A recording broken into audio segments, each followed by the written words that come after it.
Welcome to Spurs Version TV. Sorry, I'm a bit late today because I'm in a new place. As you can see, my setup, right, is totally different, right? I've got a new house, and I'm having a bit of an internet connection problem, right? Because I've got the box way off on the other side, and my little den here is actually way at the end of the house.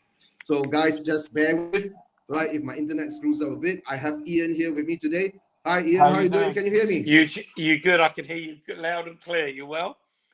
Yeah. I'm not Yeah. looking at my How's screen because the sound and everything okay? Is yeah, any I kind of missed you. disturbance coming from the back? All is well.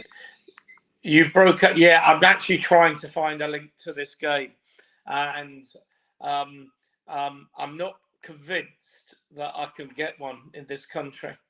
But I'm going to keep looking. I'm going to keep looking. Hong Kong TV often has it. There's other things as well. I don't think the Arab channels will have this. Um, but I'm going to keep looking, Eugene. If you're there, you can talk to your hundreds of listeners while I'm trying to find this.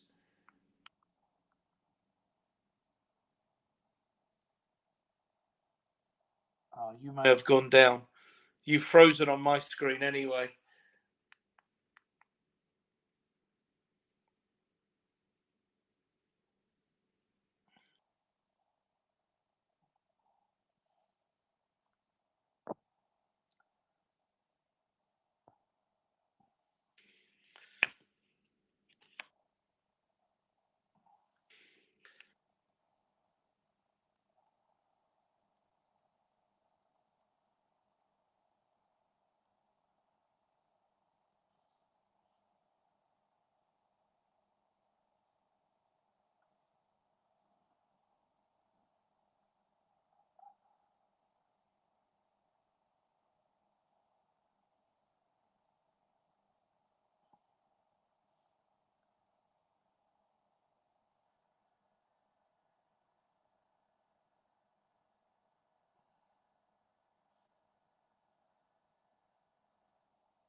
All right, big up, Donna Cullen. Sorry, going through a bit of technical difficulty at the moment, right? Bad internet connection, but the show must go on. Big up, Donna Cullen. Big up. Hope you guys are all well. And how are you doing, Ian? Yeah, Uh, I'm good. I said before you disappeared. I'm trying to find a connection, a link to this game, um, ah, and yeah, I cannot find one. And I've researched it before, yeah. and it didn't give me an indication that there was anything in this country. Any of the streaming sites in this country were showing it. It's certainly not on conventional. It's not on Sky or Um, TNT, and it's not on Satanta. So, yeah, yeah, I mean, I'm looking yeah. like, for example, I think you have to look through some Asian channels and all. You've gone again, Eugene. You've frozen on me.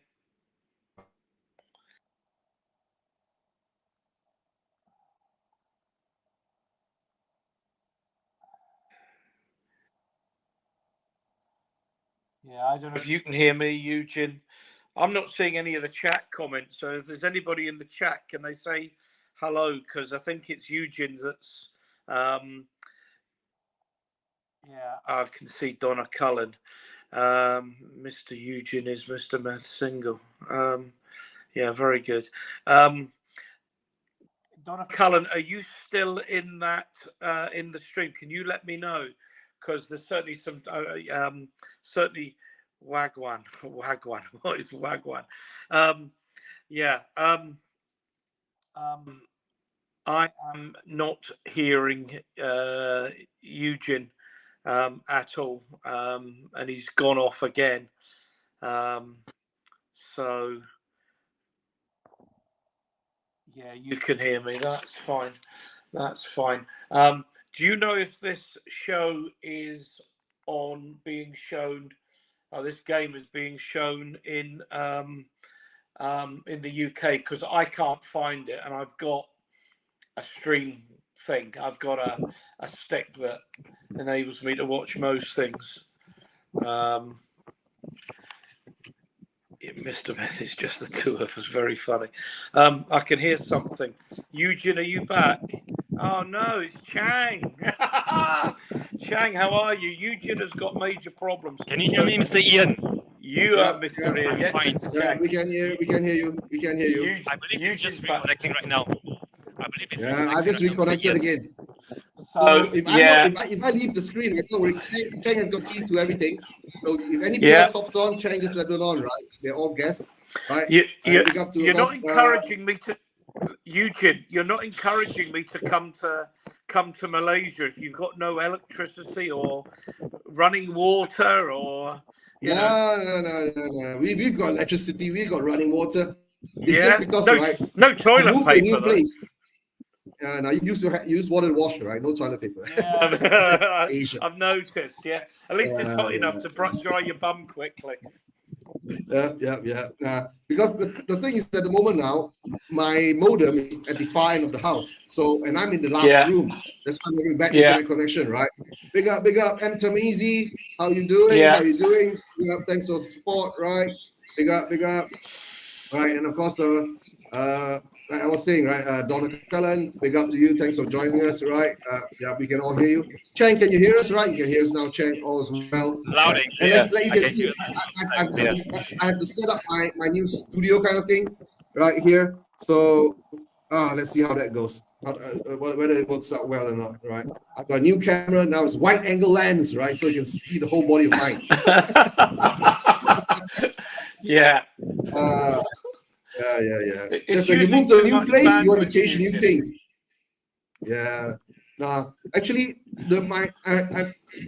this internet thing that I'm paying for has got very good bandwidth. But the problem is that I'm far back in the room and there are too many walls in between. So I have to add up another machine to boost up the signal somewhere in between. Yeah. So I'll call a service Working very provider well right now.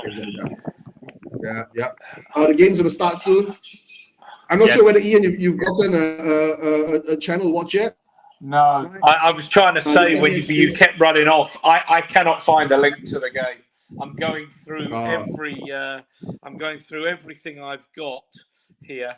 I'm looking in the comments as well as anyone.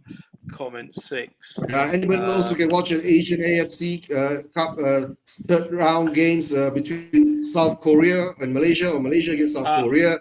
The Asian team looks very, very imported, right? As in, imported. We've got a lot of nationalized players playing for our national team, as usual. But we haven't been performing too well recently. The expectations were all up and high. Elias, if you want to join us, let me know. I'll send you the link. Right? Big up, Talk Spurs. Big up.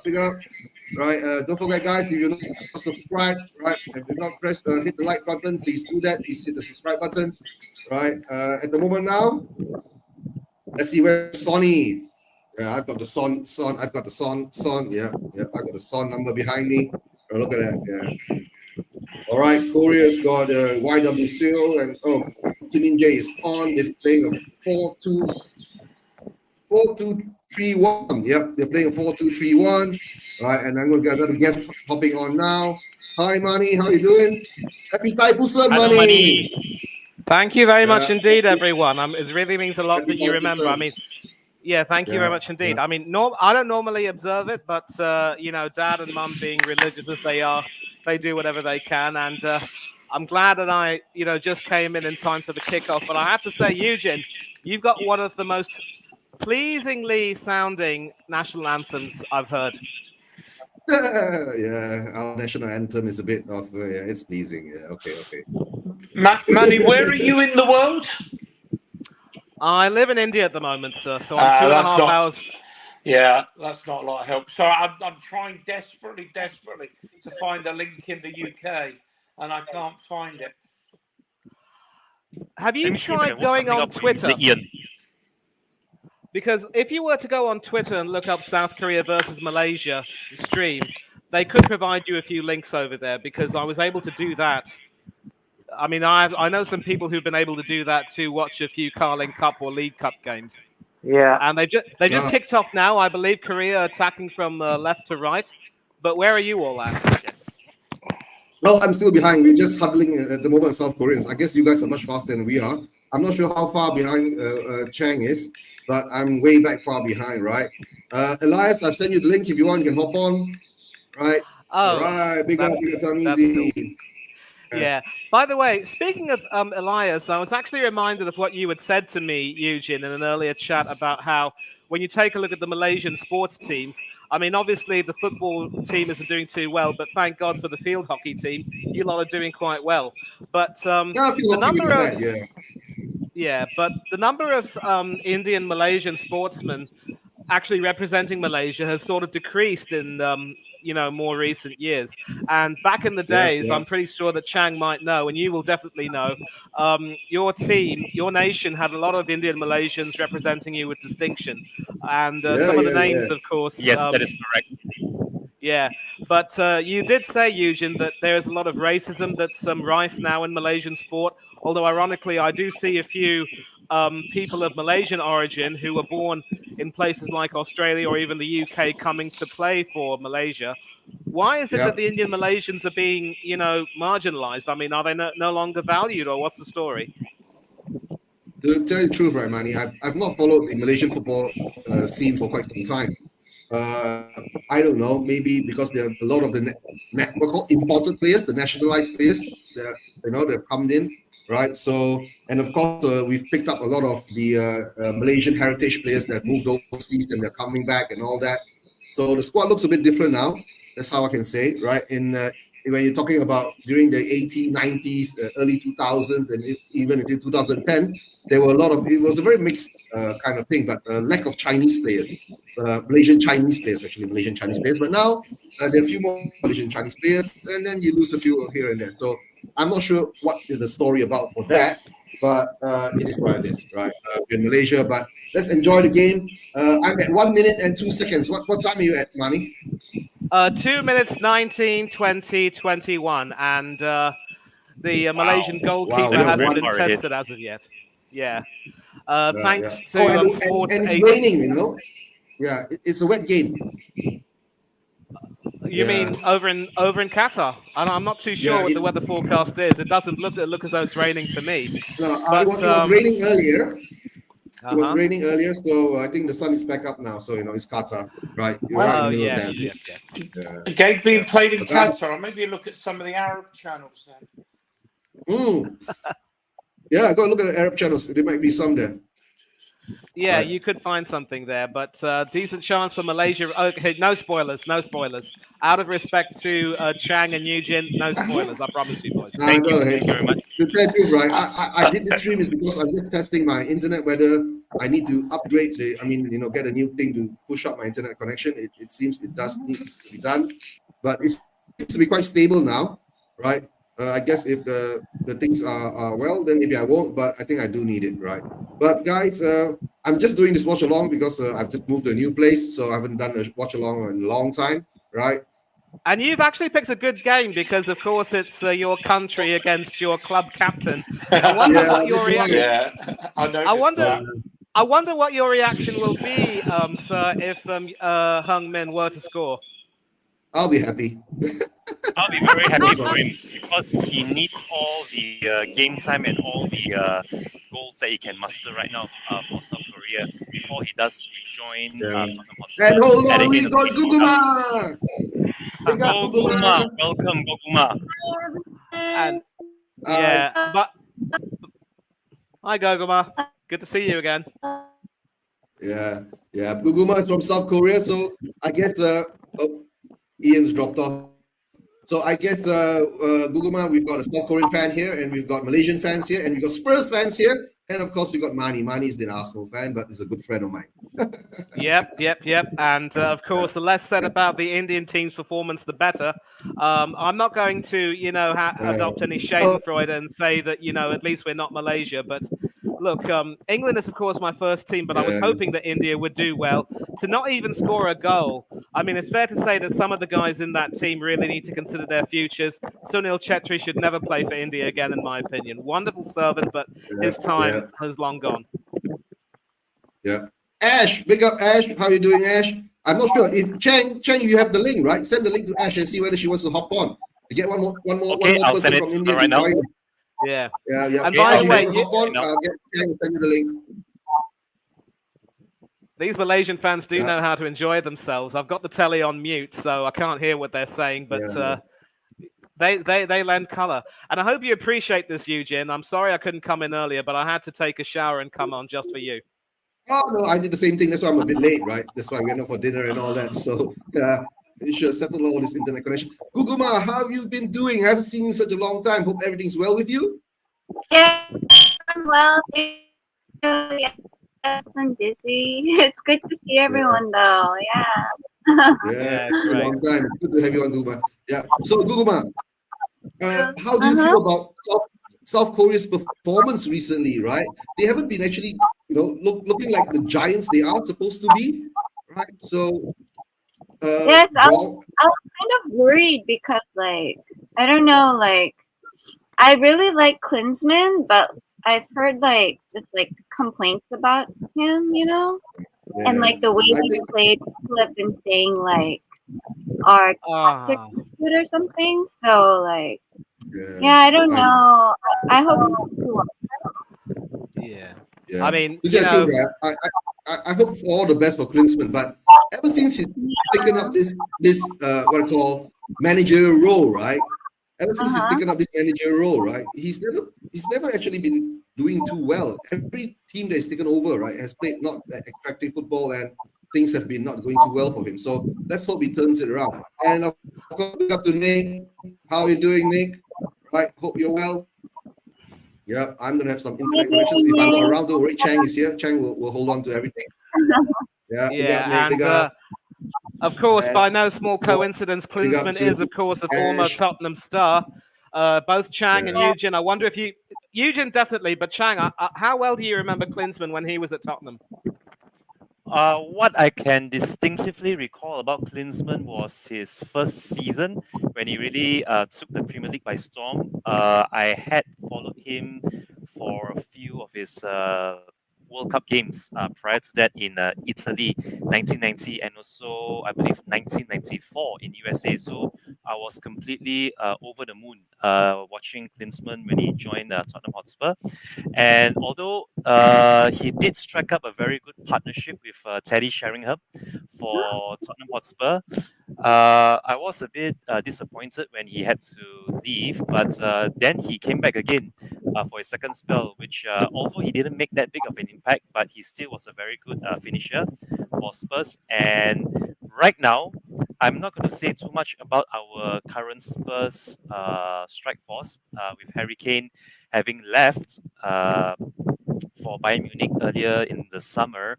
But if there ever was a sort of striker that's available right now, that is sort of speak almost like on the same level as Klinsmann or even Sheringham, or even Berbatov for that matter, I would really, really love another Klinsmann right now at Tottenham Hotspur. Yeah, well, you need to understand that as an England fan, Klinsmann is not one player I'd remember very fondly, not just for Italian 90, but also for Euro 96. He was captain of that German team. And Yes, as a manager, one thing I can say about him is that, he's an exceptionally lucky young fella. If you throw him into the river, he'll come out with a trout in his mouth. And I think it's fair to say that the success that he earned with the German team, taking them to the World Cup semi-finals, very close to the final, was really only in spite of him, not because of him. The same thing with the USA. I can never, ever understand or forgive his decision to drop Landon Donovan from the squad. And big up, guys. even now as Hi, well. Elias. Welcome. Yeah. Elias, good to see you. And good to see you guys. Good to see Goguma after so long. Actually, I haven't streamed forever. And especially after how well Paulo Bento did with South Korea. I mean, obviously, South Korea, they shocked Portugal in the World Cup and went through to the next stage. So he wasn't too bad for them either. Why they saw the need to bring Klinsmann, and I'll never know, because Klinsmann is also the type of person who also has gained a bit of controversy for not really, devoting too much time to his coaching assignments. I think he lives in California with his wife and children. So for him to travel and then go, there were some complaints about that. That's right, Manny. Yeah, I heard that too. Yeah. So, I mean, if you want to be an international manager, you've got to try and make the sacrifices. That's a part of the job in question. And he also has a tendency to be exceptionally bullheaded with a lot of his decision making. The Donovan decision being one such decision, because the US were lucky that they had some people who could score goals, but without a proper striker, I mean, all they had was Josie Altidore in that squad, and how they were able to go as far as they did. I mean, he was just a lucky coach in many ways, and frankly, tactically, personally, I don't really rate the guy too much. But can I ask you something, Manny? Like, or the whole panel, like. Yeah, go ahead, go. I heard that, like, well, I heard from like some of my friends who are like watching the games, like that Klinsmann's tactics are outdated. Like, I don't really know much about tactics, but like, do you think that's true? Okay, I wouldn't necessarily. say this. Go ahead. Yeah, you go ahead, Manny. No. You Chang, you started. You must finish. Go ahead, sir. Okay, I'll just say this very quickly to you, Ms. Guguma. From what I've seen so far with Klinsmann's tactics, the way he sets up the team and the strategy that he has on the pitch during matches, it's not very attractive to the eye, as in like the way South Korea builds up the momentum for the game and how they attack forward isn't really as free-flowing and as fluid as many of the Koreans are so used to seeing before Klinsmann took over. I understand that this is very tactical, very sort of like trying to keep all the players fit and very on their toes throughout the game. But yeah, I do get where you're coming from. When you look at you just have to look at the score lines, the number of goals that the Koreans have been scoring before and after Klinsmann took over. That is, I think, the most obvious comparison that I would say the current Korean team with Klinsmann and the previous Korean national performances or teams before Klinsmann took over. I would really love to see a lot more attacking going forward for the Korean national team. You look at the players that they have, not just Son Heung-min. You look at the likes of oh my goodness, what's his name from? He's over at PSG right now. Kang In. Yes, correct. Kang In. I wouldn't say that they are underutilized, nor will I say that they are wrongly deployed or played out of their positions. I believe they can contribute so much more, not just to the attacking movement, but also the overall team play. If the players channel the passes and the flow of the passage of play through Lee Kang-in going forward. So yeah, I believe there is a lot of improvement for Klinsmann. I know he's only taken over for like just under a year, or is it just over a year right now?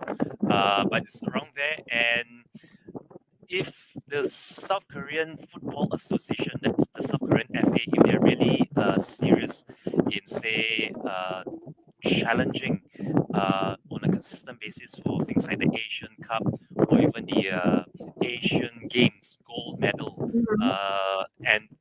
and if they feel that Klinsmann is the right coach going forward, they should stick to him. Although I would give Klinsmann maybe another a year or so to see if things work out for him, because ultimately it's national pride here for Korea that is in question when you talk about Korea in general and also your football heritage. So if Korea is to maintain their status as one of the powerhouses of Asian footballing in the Asian footballing community, then yes, they would really have to step up their game.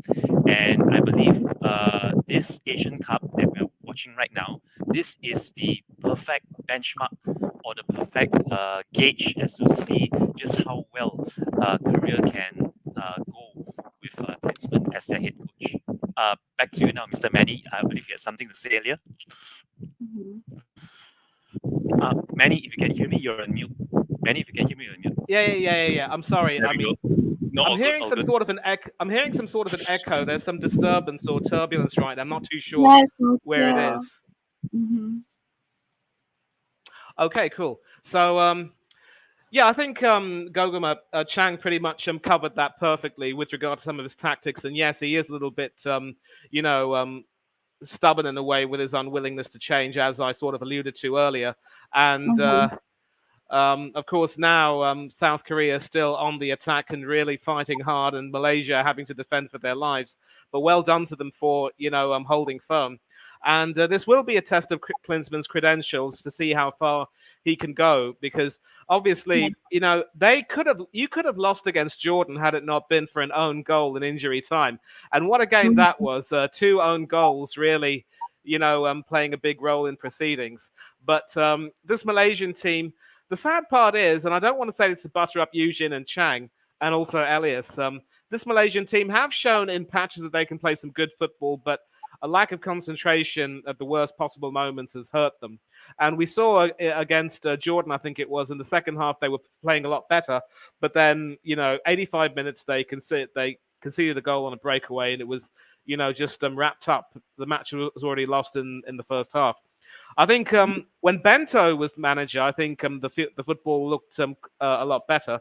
And of course, South Korea played above themselves to progress as far as they did in the World Cup, especially shocking Ronaldo's Portugal in the group stages and securing qualification very well indeed.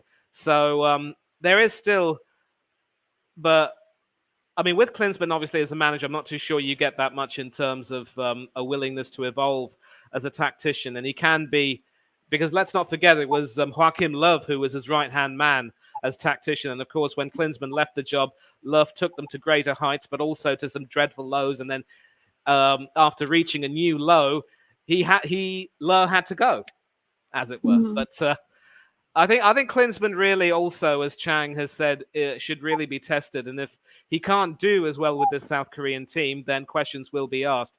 But Eugene, obviously, you will have memories of Klinsmann as a player. That first season, pushing for Europe in the league, FA Cup semi-final. What a time that was, wasn't it? Eugene, can you hear us, Eugene? Or I think he might be stuck. Yeah, I think his stream might be stuck. It's all good. I'll just try to answer on behalf of Eugene. Yeah, that FA Cup run, challenging for silverware with Klinsmann in the squad. I believe it was was it Terry Venables? I think it was. Or is it John? No, it wasn't Venables. I think it was. It might have been. I don't remember whether it was Livermore or Ardiles who was the manager. But okay. Yeah, I think it was one of those managers in the mid-90s. But what I do distinctively recall with Klinsmann in the Tottenham squad back then, he had this really fluid partnership. Sorry, Chang. With, do you have your Chang? Sorry to disturb. Do you have your echo cancellation or noise cancellation on? Because I think we can hear a lot of background noise. Okay, let me just check this. Yeah, the echo cancellation is definitely on. I believe the feedback might be from a fan that could be directed at me. I'm just going to try and redirect the fans. Is it you or is it Money? Speaking of which, let me try something at the moment. I'll be back. Oh, it's Manny. Oh, it was Manny. It was Manny, yeah, so it wasn't. Yeah. It wasn't me. It's all good. Thank you. I think that worked out just well. Okay. By the way, Elias, thank you very much for joining. I think this is the first time we've ever done a stream together, a show together. Yeah, it's first time. I think. Yeah. We did actually converse. We did actually exchange some messages in the Malaysian Spurs WhatsApp page. Before yep. Long time ago. I'm not going to say what happened. People. I'm not going to say what happened. You saying? I can't even remember. Sorry. Oh, it's okay. It's fine. By the way, Mr. Eugene, can you hear all of us now? Is your stream any better now, Mr. Eugene? Yeah, you guys go ahead, right? Okay, go ahead. My stream will be in and out, right? So, but you guys go ahead and I have a very simple recommendation for you, Mr. Eugene. How about you try to see if you can turn your bitrate down, your streaming bitrate, to see if that actually helps with the connectivity issues for you. You can't switch down the streaming bitrate in StreamYard. That's the problem. It's not like OBS. Oh, Yeah, Yeah. you okay, can't. okay. Yeah. What I've tried is that I put my camera down to a lower resolution. Yeah, at the moment. It was Yeah. going Yeah, at the high def at one period of time, so now I put it down to 7. Wow. Yeah. This is really, Yeah. really good stuff. I'm glad you called me on. Korea has scored. Is it? No, they haven't scored. It was a header. We're It gonna was see from a if corner, I the believe. ball. It's from a corner. We're gonna see if the ball crossed the line though, because I don't know. Yeah, it did cross the line. I'm slightly behind actually, guys. So I'm still at 1943, where Malaysia has just conceded the corner that part there. Yeah. The What's up? I believe it was So 20 we minutes, conceded, 20 right? minutes So and 20 seconds. Yep, 20 minutes and 20 seconds. Let's see. So close. No, wait. I think it might have crossed the line. We're going to take a look and see if they're using the technology. But Okay. great save that for the Malaysian keeper. From my Okay. angle, it looks like the ball has actually gone behind. Yes, Yes. the ball has gone. The ball has gone. It's a goal. It's a Yeah, goal. the- It's a goal. The whole ball has Chris gone over. Agamba, thanks for It being should be a on. goal. It's They're it's a checking goal. the VAR now. No, they've checked it and they've given it a goal. So hard Yes, Yes, luck it's there a for goal. the It's a goal. It's definitely a goal. Yeah, hard luck there for the Malaysian goalkeeper, but I mean that probably would have been the save of if he had kept it out, it would have been the save of the tournament. But acrobatic stuff there from the number 16. Beautiful. But too late Yep, though. it's a Who goal. scored? Is it Lee Kang-in or is it Hwang Yi-chan who scored? 정우영. Let me just get the name for you. The name is Woo Young. Jung Woo Young. Oh, okay. Yeah. This guy is good. Yeah, Woo Young Jung, the number He's a 17. midfielder. Correct. Jung Woo Yep. Young. He's a midfielder for Stuttgart in Germany. Yes, Good he- Yeah, he's a God. good player. Actually, I wanted Spurs to sign him the last window. I think it was the last window. We were linked with him actually. Yeah, Before he and just went if memory serves me right, I do think there is a Stuttgart connection between Klinsmann and there's a connection there. Let me see. Born in Göppingen. Yep, started his career with Stuttgart Kickers, Wow. of course. Good memory. Actually, a lot of Korean players, they go to Bundesliga first for their development. They have some form of contract with the Bundesliga clubs, the Korean academies, and that's where they develop. By the way, Chang, before you interrupted, you were talking about that FA Cup run that you had with Klinsmann. You said there was something you remembered. What was that, by the way? Do you remember now? Let me see now. The FA Cup run, I do distinctively remember Klinsmann scoring loads of goals. Him and Teddy Sheringham striking up a very, very effective and lethal partnership up front when they were playing just behind Darren Anderton. If anybody knows who Darren Anderton is, he was. I do. The sick note. Yeah. Exactly, sick note. Good old sick note. Although now the joke is on Ryan Sessegnon at Spurs. He's quickly becoming the new sick note at Tottenham Hotspur. But yeah, that was Darren Anderton's old nickname at Tottenham Hotspur, being sick note. But yeah, Darren Anderton just behind Klinsmann and Teddy Sheringham. Wow, what a trio! It's almost like I just wish it was Son Heung-min and Harry Kane up front behind James Maddison. Wow, that really would have been a partnership made in heaven for Spurs. But Klinsmann in the FA Cup for Tottenham Hotspur just before he left at the end of his first spell. Yeah. Korea on attack again. Yeah. Korea Sonny coming on the forward. right. I can honestly see this game now being very open because Malaysia have nothing to lose right now. They are just going to play for pride. They are this way. parking the bus. We are parking the bus. Come on, Sonny. Yes. Shoot, Malaysia has absolutely nothing. Ah. Oh, that was a tame effort. But it was good. It's good to see Sonny in the thick of the action for South Korea because, as I alluded to earlier when Manny asked me about Jurgen Klinsmann and how, no, sorry, I believe it was you, Goguma. Goguma was asking me about Jurgen Klinsmann and the way he's handling this South Korean team. This is the kind of football that South Korea really would love to see the national players play because, and I don't want to say too much about the past South Korean players or even the new batch or the new generation of South Korean players to come, but I personally feel from my 40 short years of watching football that this has got to be South Korea's.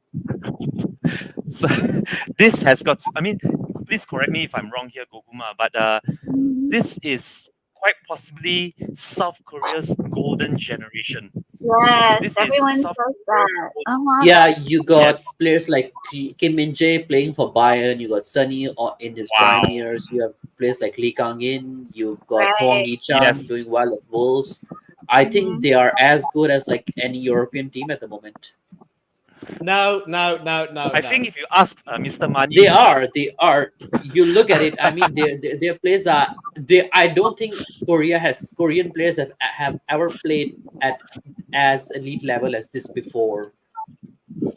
No, listen. I mean, look. Just because players might not have had the ability to go to various clubs to play, that doesn't necessarily mean that they are not elite players.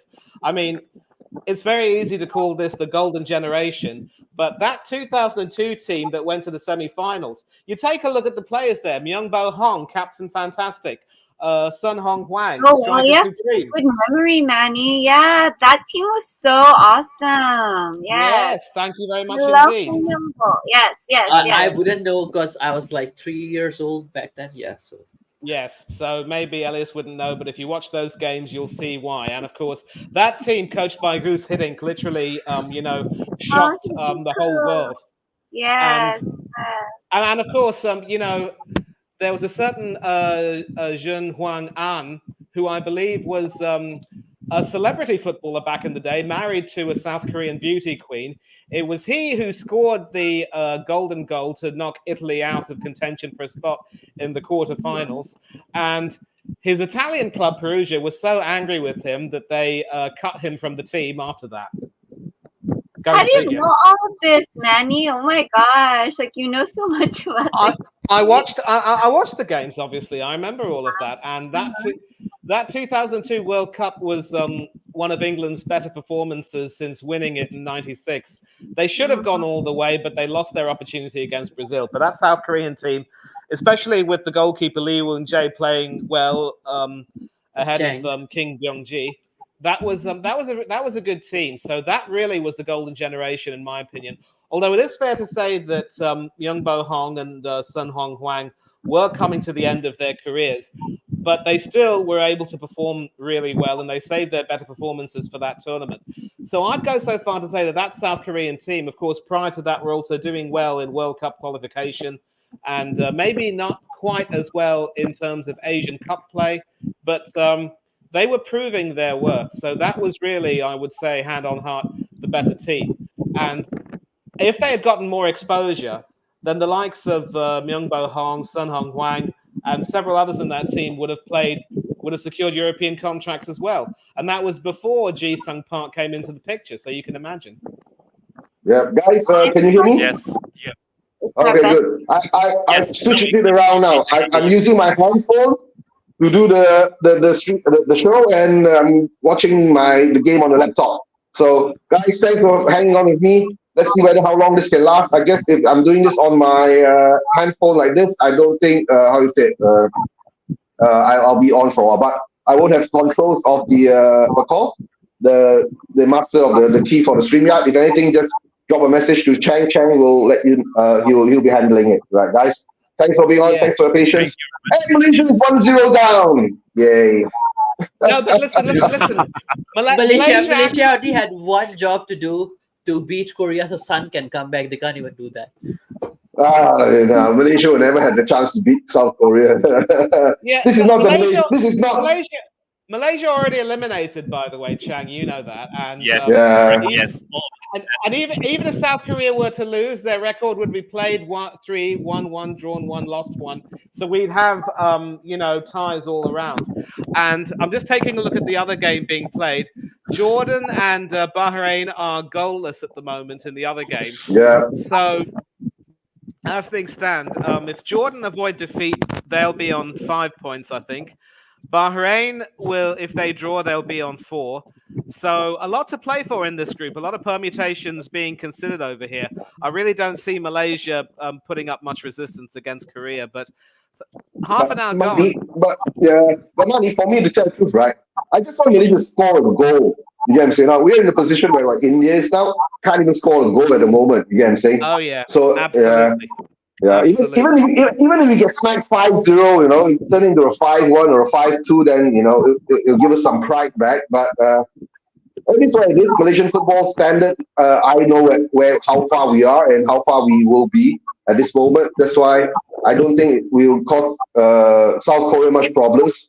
Against the game against Bahrain, I saw that match. We put up a very good fight, but in the end of the day, we conceded that 95th minute goal to go down 1-0. So there was no chance of coming back. So that's the yeah. So I don't know. I'm just hoping we don't get smacked by Korea. That's all I'm just hoping for. So at this moment in time, I guess if Korea is ever called a bit kind to us, right, and then we won't lose with such a big margin. And how would you say? I guess Korea at this moment, right, is in the driving seat. With this win, they will get 7 points, if I'm not mistaken, right? So they will top the group. That's how I see it. No, actually, if Jordan win, they could also if Jordan wins, but at this moment, with the score at 0-0, and Korea is leading, Korea is still topping the group. So yes, as things stand, you're right. As things stand. As things stand, yeah. But but actually, before this game, Korea was second actually. Come on, Sonny. Now because they have a goal. Yeah, come on, Sonny. Yeah, is that offside? Yeah. What time are you guys at? Sunny has been offside quite late. 31:56. Okay, I'm 31 something. I'm around same time as Kuruma. Okay, I'm at 32:07 to 08 now. So yeah, it's more or less. I guess Mani is the one who's most furthest ahead of us. Yes, but I'm only about 30 seconds ahead of you. I'm 32:40, 41, 42. Okay. All right, that's good. But I'm not sure. Yeah, Eugene, by the way, on to happier times. Jurgen Klinsmann at Tottenham. What are your memories of him?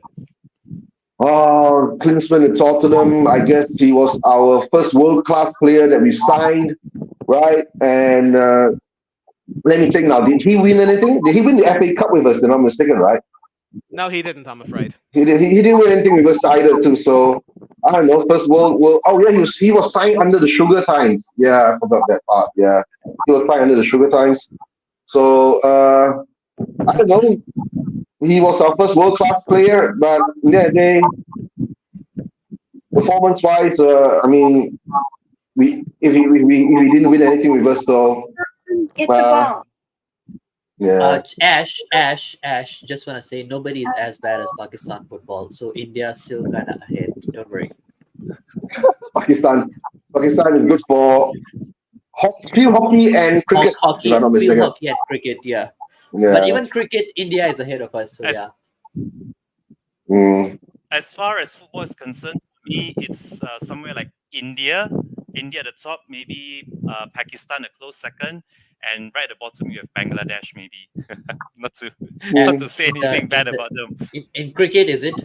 No, I think Bangladesh is not that bad. They are quite okay in terms of cricket as well. Still. Oh, okay.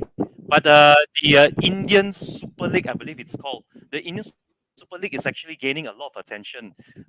If you ask me, especially because I do a lot of FIFA, either on mobile or on console, and believe it or not, actually India has a lot of players on FIFA. If you actually tried the game on your mobile or on console, so yeah, I would say the Indian Super League, Oh, well done over there. It's getting a lot of attention. Wow, that was nice close. Okay, try. yeah, it was close. From Korea, they came down the right. Let's see now. Let's see this replay. Oh, okay. So the hit wasn't that clean, but Lee Kang in Yeah. of all the people. Yep. Get a shot But in okay, from distance. yeah, but to tell the truth, right? I've been watching South Korea quite often in this game. Lee Kang-in hasn't been performing up to the standards he's performing to. So I feel some of the stars in the Korean team are a bit off. I'm not sure why, right? Especially when I watched the game against Jordan, right? I mean, Korea had a lot of chances to score, but somehow or other they didn't, you know? And it's like they ain't gelling as a team at the moment. So I guess this could be something to do with Klinsmann. Right, so yeah. But the thing is, the weird part is that Jürgen Klinsmann as a manager of a football team has not actually come to, has not reached the expectations that we expected him to be. So that's how I see it. Yeah. Exactly. Whichever national team he coaches, whatever success he earns, it's in spite of him, not because of him. Yeah. No, not even the national teams, right, Manny? Even the club teams that he's managed, right? They haven't done well. So I guess Klinsmann, maybe he's not made up to be a football manager or football coach, right? So maybe he'll see that someday. But he might turn it around with South Korea. We never know. But but the way we see, even I'm sure Guguma knows, right? A lot of South Koreans aren't that happy with his style of football. Yes, that's true. I think today. Sorry, Manny. No, I'll be very brief. I think if South Korea fails to reach the quarterfinals of this tournament, then questions will start to be asked. They should be able to secure qualification for another World Cup, but then it will remain to be seen how well they do there. Go ahead, Elias. Yeah.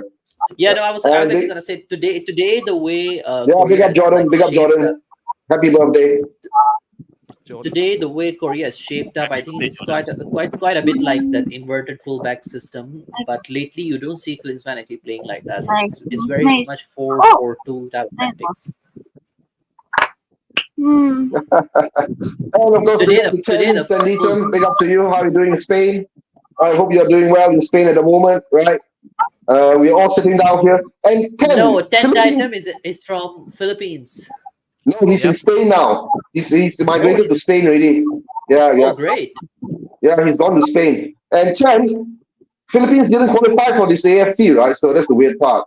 So I don't how to say. Right, big up to you, 10. We're going to do a show together about Newcastle. 10 is a Newcastle fan, right? Big up to him. Yeah, he's Steve's friend. Yeah. Yeah, this goalkeeper for Malaysia looks really, really good quality. I mean, obviously, getting pumped for 4 wasn't a good look for him, but he's one of the reasons why Malaysia are holding on at 1-0 down. Isn't that offside? Oh, Sonny! Wow. Hey. Yeah. Is this? No, that's what I say. Is it offside? Is he offside? Oh, yeah. I think he is. I think he's the ball played in from the left. Apparently he's not, because a corner was awarded after that shot. Yeah. Oh, okay. Wow, that was close. That was really close. Yeah. That was really, really close. But no the corner. pass to him was a clean pass. Come on. Yeah, it's a corner. It's a corner. Kidding. No. But if the goal went in, right, then VAR will check, then it will be an offside. But when the goal doesn't go in, right, VAR doesn't intervene. That's the thing. I guess, the only way we are intervene is red card, is a goal or an offside, that kind of thing. Yeah. Or if it's a pen, pen. But arguably one of the stories of this tournament has been Palestine. Palestine qualifying. Yep. I'll tell you what, if the UAE hadn't have scored that consolation goal, Palestine could be possibly dreaming of the quarterfinal, because that they played would have yeah. Because as things stand now, the UAE get to play Tajikistan, Nice, who also nice, qualified in their first ever tournament. And personally, I think Tajikistan overachieved when they beat Lebanon. I don't see them beating the UAE, but Palestine will have it all to do against either Australia or Qatar. And yet, if the UAE hadn't have scored that consolation goal against Iran, Palestine would have finished second in the group and would have played Tajikistan, while the UAE would have been stuck with either Australia or Qatar. But it is what that's it is. surprising. Yeah. But guys, any of the Southeast Asian teams made it into the second round? Is Thailand there? No, I don't think Thailand is in. Let me just check. Thailand will be. Thailand are in a good position though. They have a chance because now, sorry, Mani. Yeah, if they beat Saudi Arabia, they qualify as group winners, and Oman need to beat Kyrgyzstan to qualify as a third place team. So that means Thailand's second, right? So I guess Thailand is the only Southeast Asian team that's got a good chance to get into the second round then. Okay, Thailand can. I think Thailand is so more or less obviously in the second round because of how well they have played, and I think their goal difference is also good because in this one, the third teams also from certain clubs, the third teams also will actually qualify, not just the second because there are only 6 groups. The third teams with the highest points and goal scored and whatever gets into the second round. Yeah. Yep. So this is the way. But what Chen says that Thailand is confirmed, right? Thailand's at 4 points, so that's more than enough. Yeah. Because Indonesia's 3 points, China is 2 points, and of course that's third place. Yeah. So no, Thailand currently has a better goal difference than the rest of them. So I think that kind of makes them. But it goes on points first, right? If you got more points, then of course you get to the higher qualifications. But I guess there's only Southeast Asian representation will be Thailand. I was quite surprised. I was hoping Vietnam would do a good job, but then I wasn't hoping for too much from Vietnam, to be honest. Indonesia, I thought. Nearly. What happened? Nearly. Don't tell me. Nearly. Don't tell. Actually, I'm just watching this match to make sure Sonny doesn't get injured. That's all. That's what we're doing. That's what we're all doing. Right. So, because I know Malaysia and winning anyways. If they win, also they are not going anywhere. Korea is more or less qualified. I just want to make sure Sonny doesn't get injured. Yeah. But don't worry, right? I think Thailand and Saudi will draw, right? So there'll be a deal done there, right, for some oil rights. Well, obviously, if there's a draw, then Thailand go through as runners-up, and then I think that there might. I don't know if there's going to be that sort of jiggery pokery going on, but we'll see about it. Yeah.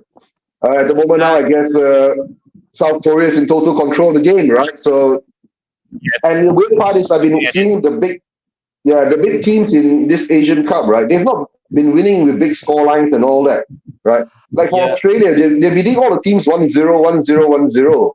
So So for the 1-0 score line, if they win, I guess it will be more than enough for them to get through.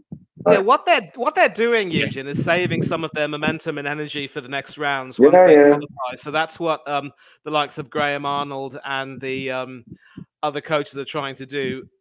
And obviously, another top save that from the Malaysian keeper. Seriously, wow. He is decent. Yes. Hey, Google dropped off. The Malaysian keeper is doing everything he can to keep the score respectable from a Malaysian perspective.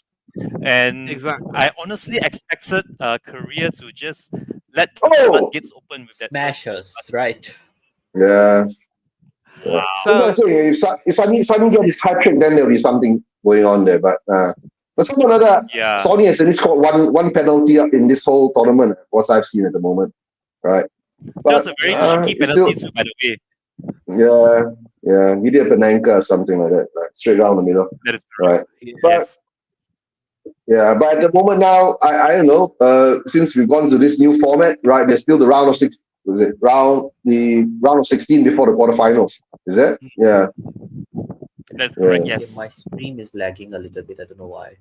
Yeah.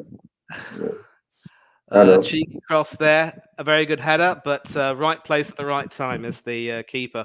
I think he's the most capped keeper in the squad, so obviously the coach has had no hesitation in making him first choice. Elias, quick question for you. If Sonny were to score today, how would you feel? I would feel okay. Yeah, nothing special. Sonny's expected to score in this kind of game. Against your country. Don't forget, my country. Elias is not Malaysian. Yeah, he's a fake Malaysian. I live in Malaysia. I just don't have the nationality. That's all we can say. No, Elias actually from Pakistan, Mani. Yep. Oh, so that explains the Pakistan jibes there. Yeah. I never knew that. I really never. Yeah, I more or less grew up here. Like I was 13 or 14 when I moved here. Now I'm 25 this year. So I wonder if your knowledge of Malay has improved. I know that everyone speaks English over there in Malaysia, but can you speak the local language? Oh, sikit-sikit boleh lah. Sikit-sikit not as good as Chang and Eugene. Definitely. We are born and raised in Malaysia. We're born in Malaysia. We are Malaysians. We have to be able to speak Bahasa Malaysia. Come on. Yeah. So that is so the now minimum actually. requirement for us. So now actually I work in one school, and we usually have now we are like becoming an international school. So a lot of times there are like some parents who come with these inquiries about like Malaysian Bobby Tang Malaysian from kids Three and all that. So Sisters that's in the house. that poses me a bit of a challenge. Bigger Bobby. Bigger Bobby. Oh, sorry, you were saying Elias? Yeah. So actually, recently, just the other day, I was actually in my office, and one mother called for like she was speaking actually in BM. I like tried my best, and then my colleague was like, "Wow, your BM has improved quite a bit lately." So like I finished the whole conversation with her in BM, and I was a bit proud of myself because usually I'll ask my colleagues to come and help me a little bit. But the thing is, like, let's say if it's Elias, I'm going to teach you about Bahasa Malaysia, right? BM, right? BM, right? If you know the Roman alphanumeric, the words and all that is quite easy. And a lot of Bahasa Malaysia words are actually English words, right? They just modified it a bit and it becomes a Malay word. Just rojak everything in right, like just put all sorts of English words inside. Yeah, you can mix it up with English words and you can speak BM plus English together at the same time, right? So yeah. That's what I do. So that's how actually I made till the end of the conversation with that lady, and I was a bit proud of myself. Big up, Bobby. I'm doing well, Bobby. Yeah, I've been away for a while because I've been moving house and all that things, right? So I've just moved to a new place. If you came on earlier, you've seen my full room, but because my internet connection is back, I've switched around to my phone to do the show and watch the game on my laptop. So let's see how that goes. Oh, Korea. Nearly again. Nearly. I guess it's half time, right, Manny? On your side. Yeah, things are okay here. I mean, like I'm actually watching on the telly. Thanks to Sports 18 for doing this. The only problem is they're also showing far too many other sports that are running at the same time. So I'm not watching this on the HD channel as I hope, because and the worst part about that is that when you take a look at the television, sometimes you can't see the names on the players' backs or even the numbers. If it was on HD, it would be different. But hopefully they'll get their act together and at least show the semis and the final on HD. Otherwise, shame on them. Oh, okay, yeah. We're getting all the 4K. Yeah, it's halftime here too. Yeah, we're getting all the 4K, but yeah. Time now between Malaysia and South Korea. Korea go into the second half, leading by a 2-0, courtesy of Jong Woo-yong, who scored in the 21st minute. The Malaysian goalkeeper actually tried his best to keep the ball from crossing the line, but replay showed that the ball had completely passed the goal line, and it's a goal to South Korea in the 21st minute. So they're going into the second half with a 1-goal lead. From a Malaysian perspective, I believe it's all just one-way traffic at the moment, and I can't see it changing in the second half unless South Korea unless Julian Klinsmann considers maybe putting in a second-string Korean side to conserve their powerhouse players for the second half. So as things stand, Korea are going to qualify. They're going to top the group as group leaders, and Malaysia would just go home empty-handed without a point. Although And without a goal. Okay, sorry. So they did. Without They a point did get and a without a goal. goal.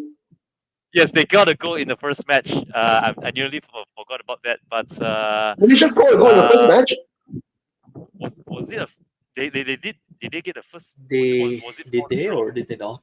They They did. didn't. They didn't. Malaysia They lost didn't. 4-0. They lost 4-0 in the first game. Then they lost 1-0 in the second game. Malaysia haven't scored a goal yet. Yeah, but to my Yeah, surprise, Malaysia right? has yet to score a goal. Yeah, to my surprise, right? Wasn't that goal line technology if the ball crossed that line? You have VAR, right? You have all the technology, but not goal line technology. That's a weird thing, right? The referee should have known straight away. 10-6 Bahrain is 1-0 up. Yeah. Yeah, and another but, update. yeah. I have another update for you. Bahrain have also gone into halftime 1-0 ahead of Jordan. So if Bahrain win this match, they'll qualify as runners-up, having lost to South Korea. But Jordan will end up qualifying as well as a best third-place team. That puts Indonesia potentially out of the reckoning if Oman beat Kyrgyzstan tonight. Yep. True. Today That's is true. today the last day of group stages, right? Yes, the last round group stages. Was it today or tomorrow? Yeah, there's one more round, I think, if I'm not mistaken. But I don't know. But as it goes now, right, for me is that we know that Malaysia ain't going to qualify for the next round. We lost 2 games already, right? For what is happening now is to see what happens in the other reshuffle and all that. But I guess the round of 16 will become much more interesting to see the big teams, right, actually come up and perform. Because at the moment now, I see all the other smaller or mid-range teams are doing very well. We'll see, right? The round 16 and the turn around and toss about, the top seeds aren't in the top seeds positions. They're all dropping down, right? So I guess whatever happens, right? So, yeah. I just want the Asian Cup to finish, the AFCON to finish, and my players to come back. That's all. I am selfish. It's not your players, it's our players. Yeah. Yes, our Spurs players. Yeah. Hey, Mr. K, how's Mr. K doing? Yeah, big up, Mr. K. I know you want to join us, so I'll send you the link, Mr. K. Hope you're well. Right, hope you're well. Right. Yeah.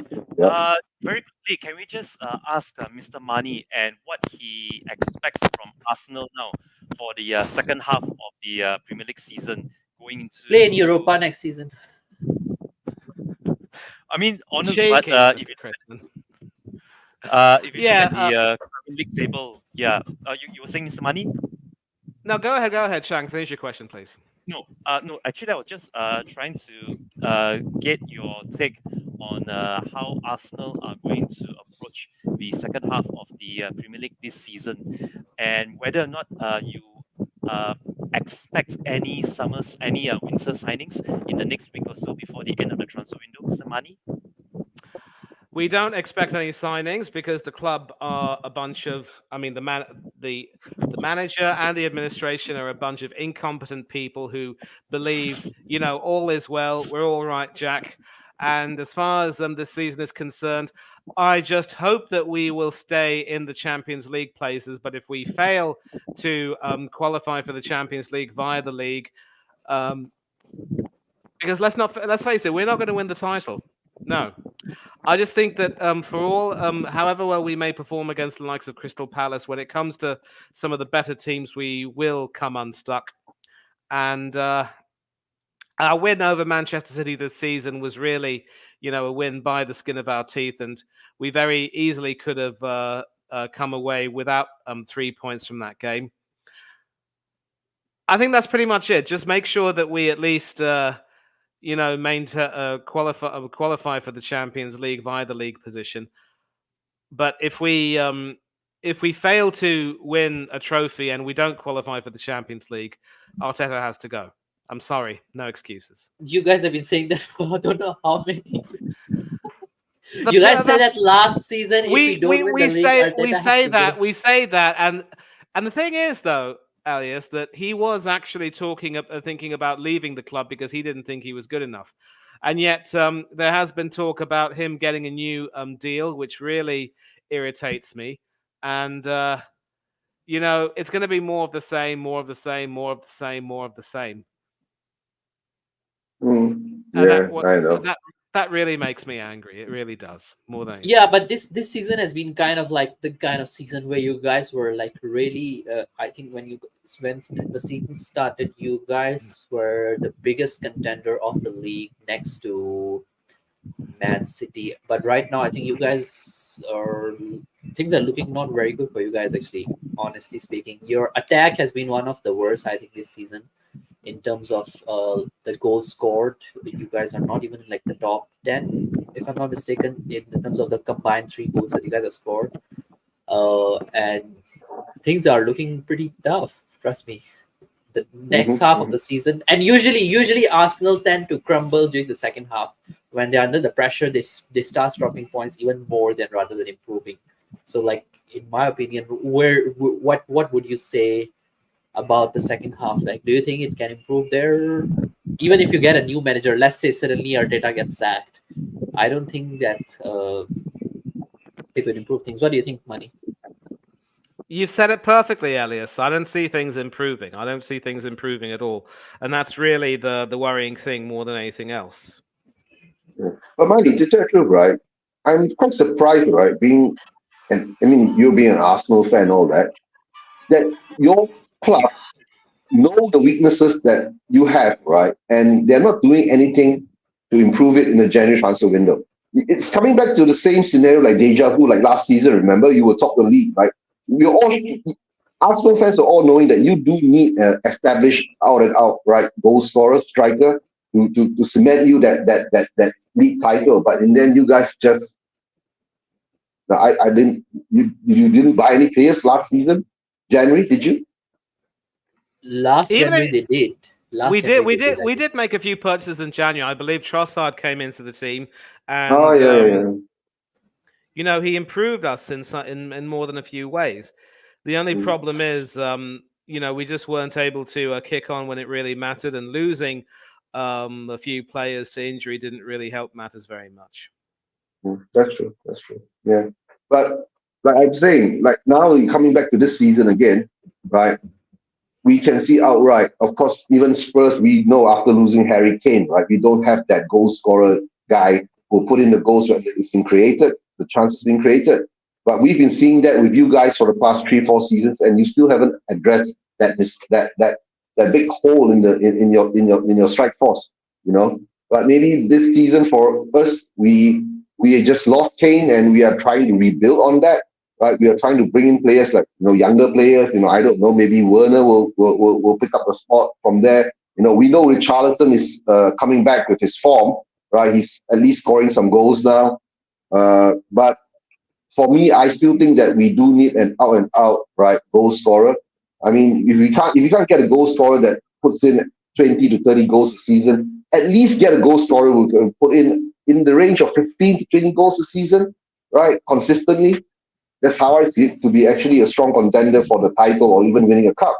Hey, big up, Speaking of that, Eugene, today there's a new rumor going around that Harry Kane wants to come back next season. Let Harry Kane do what he wants to do. It has officially started. No, it's gonna be right. Once Dyer goes to Bayern Munich, Harry Kane has to run. Not sure about that.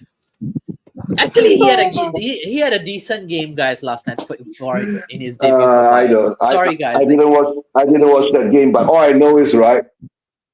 Maybe that was the trick, right? To get Harry Kane to go to Bayern Munich, to lure Dyer out of the club, so Dyer can leave the club.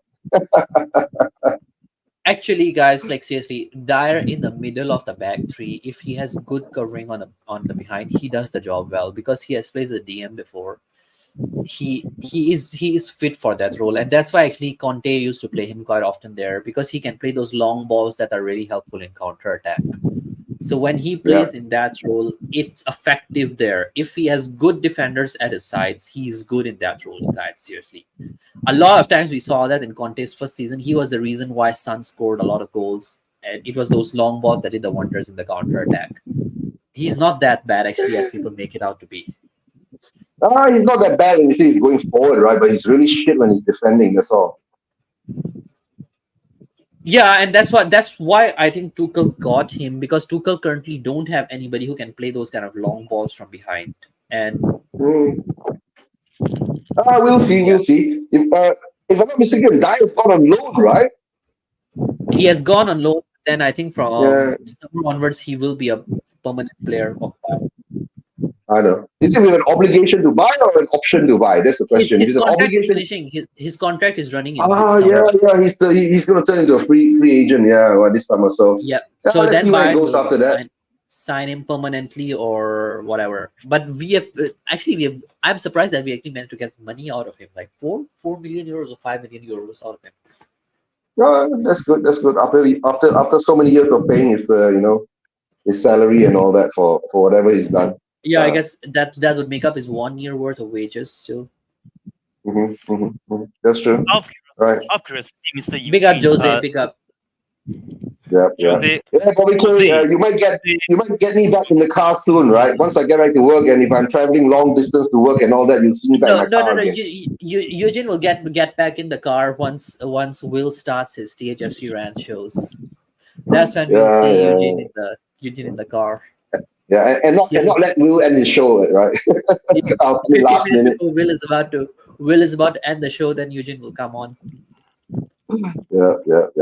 And let's see how that goes, right? But at the moment now, I guess being a Malaysian fan, I don't know, Chang, how do you feel, right? Being out of the Asian Cup. Honestly, as a Malaysian fan, Malaysian football is still very, very far behind. If you talk in terms of competing outside of Southeast Asia, I mean, to be very frank, we are actually struggling to keep up with the likes of Vietnam or even Thailand and Indonesia, just within Southeast Asia. Although the signs are encouraging, if you look at our recent qualifications within the region of Southeast Asia, but in Asia as a whole, we have a long, long, long way to go. I would say this though about Malaysian football and what we've observed or what we've been able to see from the past 2 or 3 decades since the 90s up to the current squad is that the youth set up, the academy, the younger generations, they seem to lack the basics, or rather the footballing DNA required in any kind of proper or rather prospective footballing national team put together. And I feel that many Asian countries, not just Malaysia as a whole, a lot of Asian countries, they're trying to tap into that youth academy, the youth setup, bringing players up from the younger generation to get them to get their footballing basics right, and then nurturing them from their childhood right up to their schooling days. And then if they make the grade, then these players would hopefully one day be good enough to play maybe for their state or their district, or even make it to the national level. But until there is some consistency, and until this youth footballing programs are mainstream and very widespread in the sense that you try to get as many young talents as possible to indulge and also to invest their time and also their interest into this. Until that happens, it's sad to see how far Southeast Asian football in whole has fallen behind. Sure, no problem, Elias. I believe actually India is actually taking very proactive steps in this. You could correct me on this, Mr. Mani, but the Indian Super League is actually a culmination of many years of trying to bring Indian footballers up from their youth ranks, the youth academy, the youth setup, and even promoting teenagers as well to be very active, very involved in football as a whole for the Indian community. And honestly, if you compare, let's say, the Malaysian M League and also the Indian Super League, I mean, the gulf in difference, the gulf in class, and also just how well Indian football has developed over the decades leading up to this current generation of Indian footballers that they have right now. I would really love to see Malaysia go somewhere along those lines, but until that happens, I'm sad to say Malaysian football is still where it is right now, as it was maybe say 20, 30 years ago, Mr. Eugene. That's just my take on it. Okay, Chen, I'm going to tell you the honest truth about Malaysian football, right? Ever since the 80s and 90s, right, we have regressed in football, right? The problem in Malaysian football now is actually we are not professional enough, right? Why do the parents do not encourage the younger generation to go into Malaysian football? Because they don't see a future in Malaysian football. You get what I'm saying? Now? If Malaysian football were to actually develop to become a better, higher standard kind of football, we need our grassroots, our MSL and all that to be professional, right? We can't have, teams and clubs, right, not being able to pay their players' salaries. You understand what I'm saying? Right? Once you go to that kind of stages, right, it's all gone. And the worst part is that we have regressed ever since. We have not moved forward. In the 80s and 90s, right, we were at par with South Korea. You get what I'm saying? Right? We've dropped back in the past 40 years to 30 years, right, to being stagnant, while South Korea, Australia, Japan, right, the rest of the football in Asia has moved forward. We have gone stagnant, or more or less worse, gone backwards. So that's why I'm sad. The worst part is that why don't we have a wide range of youth to select on is because, honestly, is that nowadays when parents choose a career for their kids, right, they don't see football as one of the options. You see? Yeah. Football is, I mean, football becomes more of a hobby than an actual profession. So that's the sad part. That's why Malaysian football will never advance to the stage of, unless you're so good, you're scouted, right, and you go and play overseas. But the sad part is that the Malaysian footballers don't want to leave home, right? They don't want to go overseas when they're young, like 16, 17, 18, 19 years old, acclimatize to a different country, a different way of life, the style of football, right? And like what Chang is saying, right, we lack that technical and tactical ability when we are young. So once you don't inculcate that technical and tactical ability when you're young, right, when you reach to a certain stage, you can't develop further. You're stuck at that one level, and that's it. And that, like what you see now, we have the biggest we have the M city of Malaysian football, or actually now I can say Southeast Asian football, right? And that team is called JTT. You guys know, club football, they've dominated for the past 10 years. Right, but the other thing is, have they contributed anything well for the Malaysian football? Right, like this team that we are playing with now, our goalkeeper, right, is actually from JTT. I think maybe most of all the local players are from JTT, right, and the rest of the nationalized imported players, right, are from other teams. So it is what it is. For Malaysian football to actually go forward, we have to get rid of the system that we have now. Right, which I won't say too much because it might get me into trouble, right? But for Malaysian football to actually be a success, this is not the path that we're supposed to lead, right? That's how I see it. Yeah, and the only thing is that I hope Tunku Ibrahim buys first. Oh dear. I think the problem here is that you do have academies, but they are not like the kind where you have like proper developmental that's why, license. Elias, you're talking about the academies we have, right, are not academies for gearing them to be professional footballers. They're academies to gear them to play football as a hobby.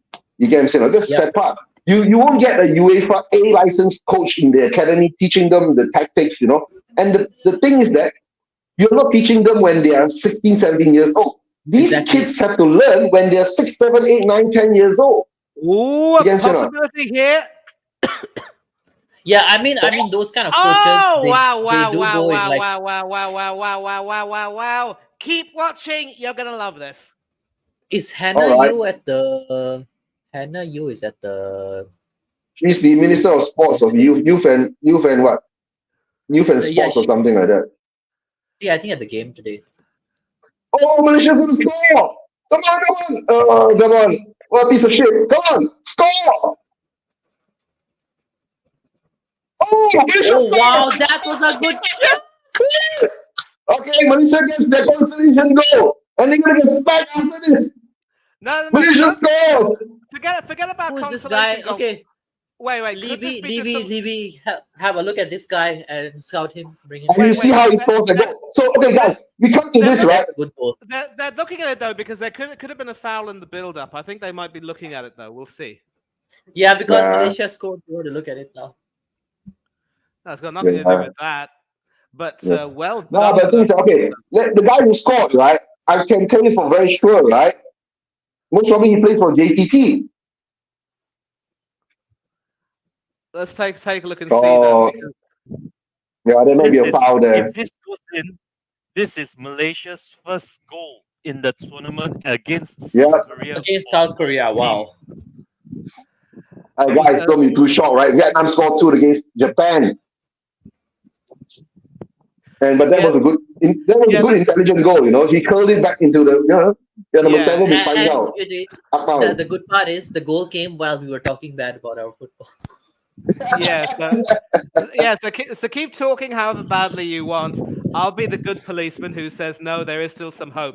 But sadly, they're checking it. They're looking for a possible foul in the build-up. And Daniel Look might have fouled. I think the goal is given. I think. No, wait. We'll see. I have to say. We'll see. I'm slightly ahead of you guys. It's given. Wow. So guys, let us know whether the goal is given or the goal has been chopped off. Faisal, yeah. Is he the same guy who scored against Spurs? It is given.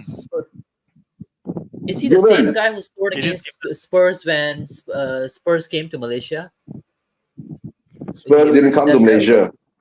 That's a good question. Many years ago, they did like 4-5 years ago. Can this guy be? The Spurs came to Malaysia. This guy wasn't even born yet. How old is this guy actually? 20 plus. Let me just check. Yeah. I think this South Korean goalkeeper is a bit of a liability. In the first half, he kicked the ball into a Malaysian attacker, but that went out for a goal kick. Think David Raya against David Raya against Julian Alvarez at the Emirates this season. Yeah, I think the goal was given, right? Because the Malaysian goalkeeper. Okay, so what I can see, we are now set. It's given. Yep, it's been given, and you can see how much it means to Faisal and company. We are now set up for a very interesting last 35 minutes of this game. And you are now have officially done better than India. Yes. Okay. Better. so far. Oh, guys, don't worry, right? Sonny will come and score his hat trick after this. No, Sonny. Okay, Sonny today looks a little off to me for some reason. Like he's making good runs. Sonny has always been. He looks like off. He's been off. He looks off for a long time. I think Klinsmann doesn't know how to utilize him well. Like somehow he doesn't work well in the Korean system as good as like he does in the Spurs system. Even like in World Cup, system it doesn't work well for any club. I don't know why. Right? Yeah. And now, as things stand, we could see Bahrain topping the group because they're still 1-0 up against Jordan. But wow, so if let's say if Malaysia were to beat Korea, then South Korea will be third, actually, guys. Yeah. But they'll still qualify. They will still qualify. They will still qualify, but they will still qualify. Chang's right. They will still qualify by virtue of scoring 4 points. Goal difference. Yes. Yeah. 4 points. The same way that Palestine and Syria secured their qualification. Of course, both of them have a goal difference of 0, but Palestine scored 5 goals. I'm going to say this right here, right now. I'm going to make a call here that if South Korea don't register a win against Malaysia in this team, forget about the latter stages of this tournament. If South Korea fails to pick up a win here against Malaysia, Jurgen Klinsmann's job will come into question after this. Mark my words, the South Korean media are going to be very merciless with South Korea's performance here against Malaysia, because if you look at the match right now, I don't know why they do this. It's almost like South Korea is trying to play the Spursy way of late, whereby you turn up in the first half, you score your goal, and then you just sit back and you just let the opposition do most of the passage, get most of the passages of play. Well, from what I'm seeing here, Malaysia is actually doing a lot more than Korea now to find the winner. Korea are just they're soaking up the pressure. They're trying to play out the back, but they can't even get out from their own half. From what I'm seeing here, this feels very strange and very just un-Korean-like, if you ask me. And yeah, I think I don't know. If there ever was a time for Jurgen Klinsmann to show his class, if there ever was a better game for him to show that he is the master tactician that he thinks he is, or the Koreans hope he will be for them, this is the one match that he really needs to turn things around and probably maybe change the style of play to get their forwards further upfield and more involved, because things are the Korean play is kind of pedestrian right now, compared to the first half where they were doing most of the attacking and dictating of the play. Oh wow, that's a good shot. Okay, just as I said that, Wang had a good shot on goal, but it's just drifted wide to the left of the goalkeeper's post. But that was Korea's first shot, albeit off target, but they have registered their first shots after conceding the equalizer, and we are now at 57 minutes and 40 seconds. So is there a penalty? Is there? They're checking a penalty. Wow. Checking a penalty for Malaysia or for Korea? Yeah, for Malaysia. Malaysia. Oh wow! Wow. Oh, I mean, takes him at the back of the leg. yes. Okay. The penalty, right? It looks like a pen. It looks like a pen. The contact is enough, I think, for a pen. The contact no problem. No worry. Yeah, we've seen those given in the Premier League on several occasions, if I'm not wrong. Let's see. I think they may get it. Oh my goodness, guys! Oh, there is definitely contact. There's definitely contact, and the South Korean defender got the player and not the ball. Yep. Yep. It's a pen. Interesting. They're still checking it. 58 minutes and 30 seconds now. My goodness, these people they go and beat no, Korea. You know what? The Korean player kicks the Malaysian player in the back of the foot and not get the ball. Yes, correct. But they're still checking it. They're taking forever to check this. It should be a pen, but you never know. It will go to the ref again. I think the ref is going to the screen. It looks like the ref is going to the screen to check, to have a look for himself. The Malaysian fans and look happy. Oh, yep, I see it. The number 22 kicks Arif's Achilles tendon. Yes, I think this boy, this should be given a penalty, and Malaysia have an opportunity to score. But oh boy, I picked a great time match to. It's a pen, guys. It's a pen. It is a penalty. It is a penalty. Wow. Penalty all day long. Okay? Wow. All day long. So Malaysia have, oh my goodness, from the last few minutes of us trying to talk down on Malaysian football, Malaysia have the opportunity to do the impossible and take a lead. They're going to. Oh my goodness, I can't even speak right now. And after that, park the bus. After that, park the bus. Now the problem is, if they park the bus, then Korea are going to come at them very hard. That's the problem. Yeah. Now, guys, don't worry. We still have to slate Malaysian football so we can win. Pen! Woohoo! It is a pen. Okay, now let's hope they score the pen and not bottle that. There's a fan over there wearing an orange mohawk. He's got his hands in prayer. And so it's the penalty taker, Arif, who is stepping up to take it. And Don't worry. Mani will know first. No, maybe Elias will know. Who's faster? 60, and it's a goal! Korea 1, Malaysia 2. Wow. 2. Wow. Wow. Look at that. And the We guy are in the winning. mohawk is We are in winning. Yeah, And the guys guy in the in the chats, right? mohawk is Tell in me what you tears. know, right? What's happening? Roy Lim, right? We're parking the bus in good. We know we're parking the bus in good, right? But come on, Malaysia. Wow. And Yes, it's a 2 good pen, actually. 1. It's a good pen, by the way. My first ever watch along on Persuasion TV, and Proved to be a lucky one. wow, this is miracle. This is miraculous on all.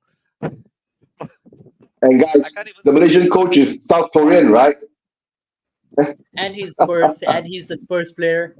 And you have like one Spurs player in the team, so everybody's gonna blame Spurs, say that the Spursy. The Dr. Tottenham strikes again. Oh dear. Wait, Yeah, blame it. Yeah, Elias, because Sonny is a Spurs player, right? Blame it all on the Spurs, right?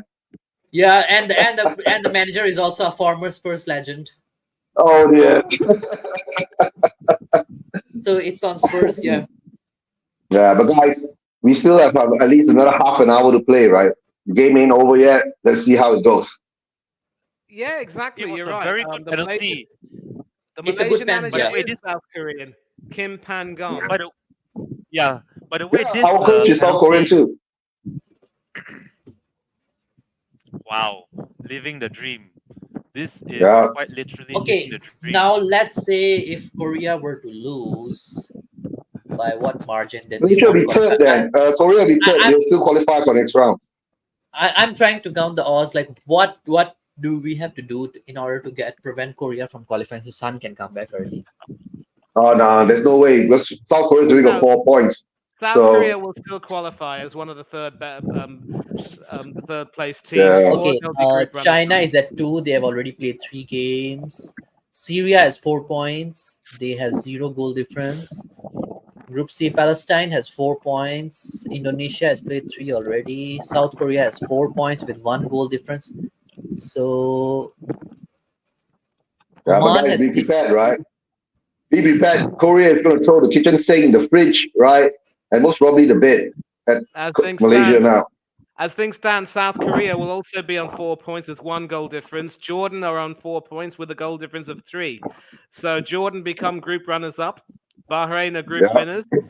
And Korea go into the third place pot. Actually, if Oman were to win their last game, they would be ahead of. Yep.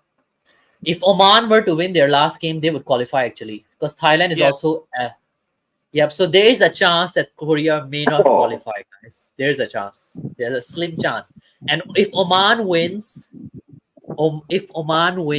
they would actually qualify because if they win by like let's say 2-3 goals and they're playing Kyrgyzstan, who have a tendency to concede quite a lot of goals, they would be ahead. Wang Hee-chan is coming in.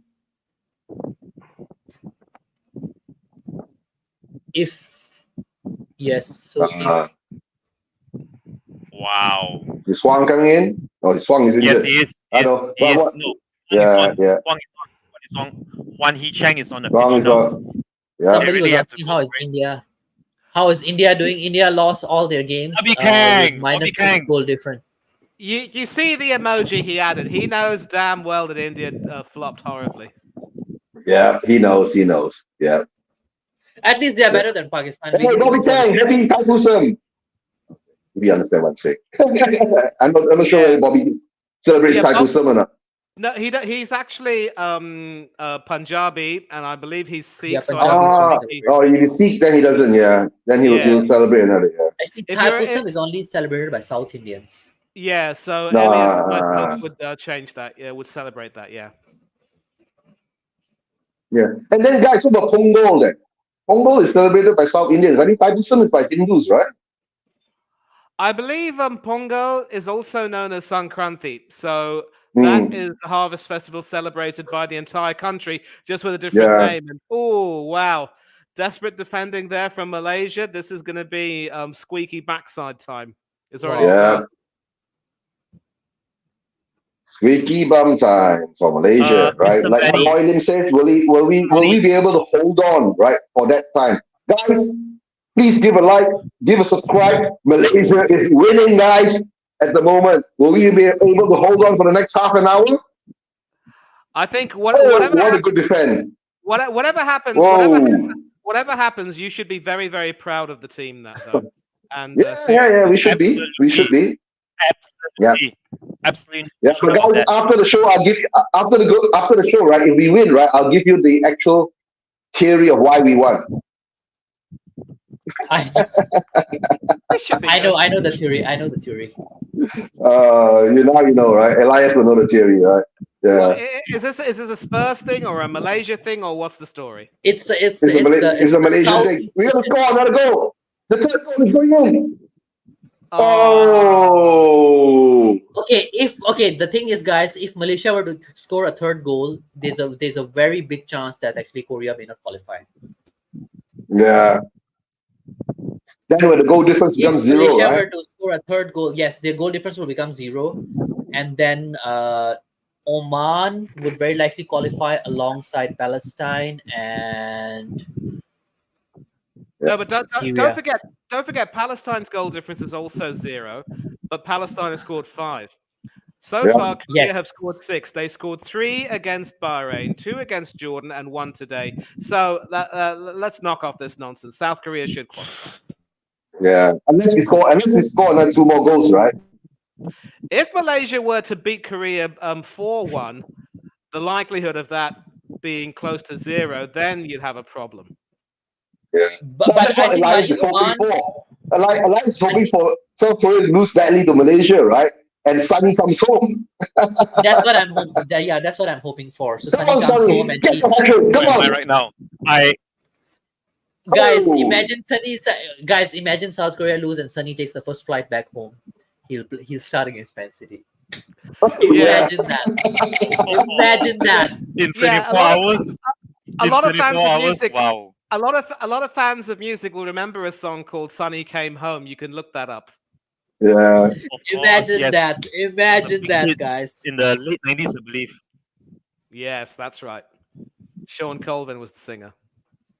Sean Colvin. Wow, takes me back to my teenage days. But the 2-1 scoreline is the biggest surprise as I see. You see, so. Right, Malaysia have had 2 shots on target, and of course the second goal was a penalty. That doesn't count as a shot on target, I would imagine. Yeah, but how many shots on target has Korea created? 4. Yeah. Wow. Okay, Syria then won't qualify. Yeah, if South Korea, Syria, I think definitely is out in a way. Can I just say, this is the most excited and the most vocal I've ever seen Malaysian footballing supporters anywhere outside of Malaysia for a very, very, very long time. They are really just giving their all. The Malaysian fans, from what I'm seeing anyway on my screen here, the Malaysian fans are doing their part in being the proverbial 12th man right now for the Malaysian national squad to just hang on to this lead. Oh, a dreadful looking challenge there, though. Malaysia could be in some trouble. Okay, let's see what happens from now. I think I spoke too soon. Yeah. No, we must go back to Slick, Malaysia. How bad Malaysian football is. Chang, you keep forgetting, right? Yeah. Yeah, guys, I there's a big chance that if Thailand and that Saudi Arabia game, I think somebody may qualify from that group. Oman can go ahead alongside Palestine. Ooh, very desperate defending with 20 minutes to go. It's just amazing. No, but really, he got the ball. Yeah, he got the ball. That's the thing. He got the ball, so he escaped a booking. So that's really good. But I'll tell you what, I've been doing previews for the game weeks on Hanno's channel, Coach's Corner, and we've been talking about obviously how the first game week didn't really have too much in terms of shocks, but we did see quite a few with Palestine drawing against the UAE, Iraq beating Japan, and also Jordan drawing against South Korea. So now it's as if, as the tournament has gone on, with the desperation to qualify increasing, you see these stories being created, and it's just wonderful. It really is. Yeah, that's all the beautiful game, right? the drama and all the unexpected. Yeah, By the I think way, we'll be attacking the Malaysian goal for the next half an hour or so.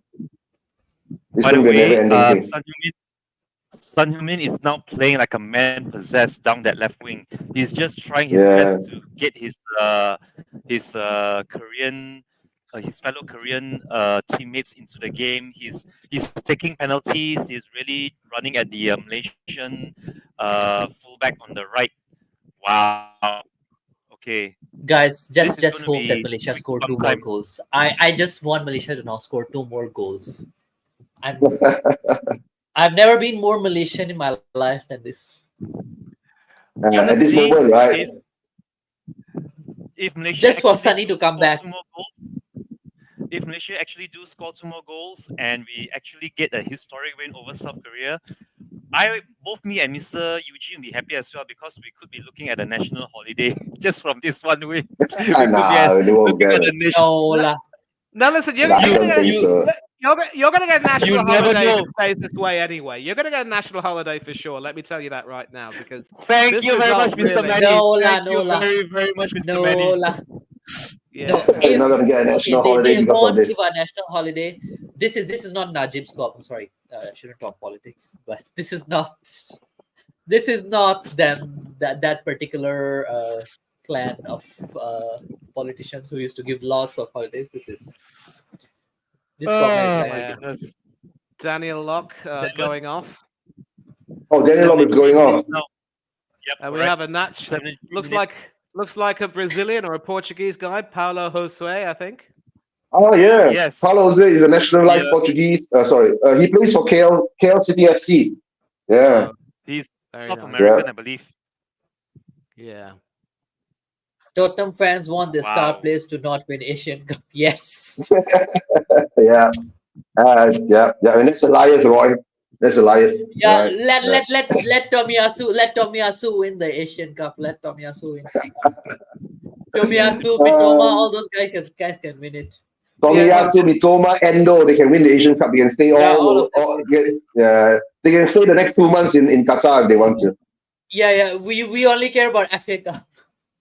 No, but listen, here's the thing. I mean, Japan lost to Iraq, so they do have a soft center and they can be beaten. But at least Moriyasu... And South Korea is losing to Malaysia. So what would you say then?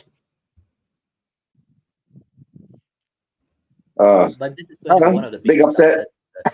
Yeah. Big upset actually. The guys' game is not over yet. We've got another 21 minutes to go. Oh, sorry, 15 minutes to go. If this scoreline persists, it's going to be the international shock of the week. Don't just talk about this Asian Cup. I do want this scoreline to stay. I want this scoreline to be 4-1, not 2-1. That's the thing. Okay, let's see what happens. Yeah, Roy gets my idea. Yeah.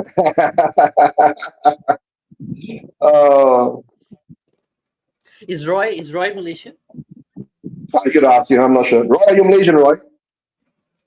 Roy, are you Malaysian? You can answer in the chat, or if you feel that's too private and confidential, it's all good, brother. And do you stay in Klang? Yeah, Roy is Malaysian. Yeah, Roy is Malaysian. Wow. Yeah, big up, Roy. Big up. Once again, Next question. Next question to Roy, right? Are you a Spurs fan? Subang Jaya. Oh, you're from Subang Jaya. Subang Jaya is just like 15 minutes away from here. Yeah. Subang Jaya is near. I used to live in Puchong, but now I moved to Cyber Jaya, so I'm quite far away from everybody nowadays. Yeah. Jan, where do you stay? Chang stays in Wangsa Maju.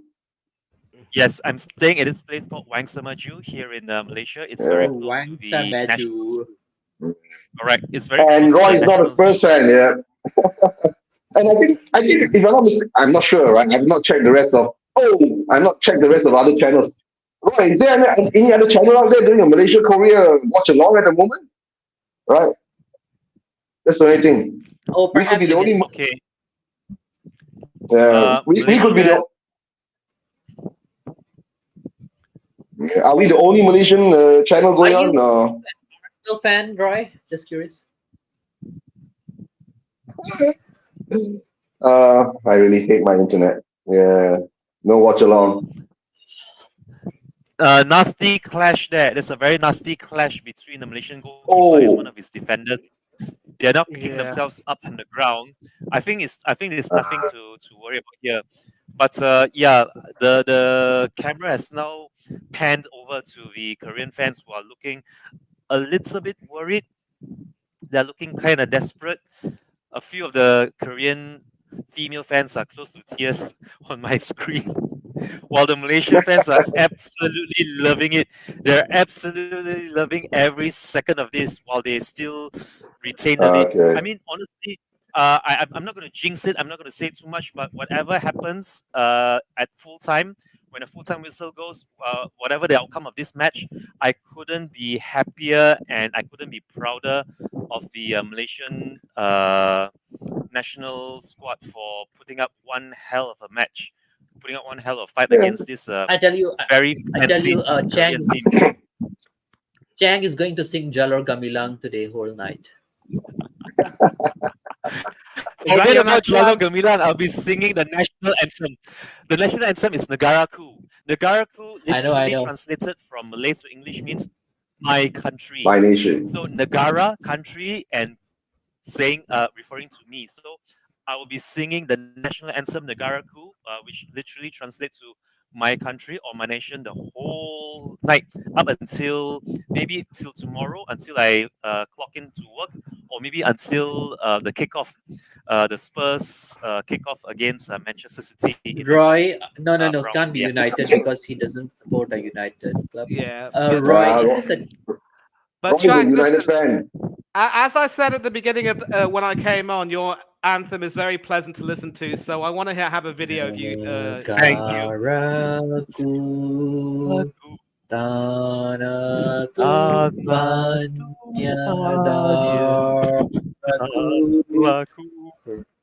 Feel free to join me, Sushi. Bersatu dan maju. Okay, now, gentlemen, now's not the time. You start once it gets to night. Once it gets into stoppage time, then you start singing. Okay. Okay, Mr. Madi. Okay, Mr. Madi. All right. Let's give it to the game. Selamat bertata. Wow. Yeah. We're winning. Oh. And imagine, right? Elias is not even from Malaysia. He's singing it. I know Jalor Gamilang as well. I know Jalor Gamilang also, by the way. Honestly, I don't know Jalor Gamilang. I only know Negaraku. Jalor Gamilang is the flag song. I know, but I don't. We were trained to sing the Jalor Gamilang during my age, right? So, yeah. Is that there wasn't any Jalor Gamilang during my age, so yeah. The only thing we know is Negaraku, yeah. And of course the Rukun Negara, yeah. Ayung Negara, biru perpaduan kami semua. Oh dear. That's the score now, right? I just lost my connection on my internet again on my laptop, so yeah. Boy, you're being very harsh. Setelah kau reda, membawa semangat jiwa merdeka, semarak jaya kami warganya. 14 melintang dunia, sebuah negeri dalam Malaysia. Satu suara. Just take a look at how shameless Jurgen Klinsmann is. Still got a smile on his face. Yeah, he's being well paid, so it's okay. Of course, he's really smart. Yeah. All that matters is money. I don't know. Do you think he'll get sacked after losing to Malaysia? No, but if Korea fail to progress further than the second round, then questions will be asked. And some very desperate Malaysian defending at the moment. They want to protect this lead by hook or crook, but they literally are forcing. This lady is weird. Like so. Enjoy yourself. Come on! Can you get it in? Now we are literally parking the bus. I think, as Mr. Sheeran would say, Elias, she's in love with the sound of you. Okay. Oh dear. Free kick? If not the shape. Okay, just as long as you don't kick Son, that's all, right? You can kick whoever you want to kick, don't kick Sonny. Very dangerous free kick here for Korea.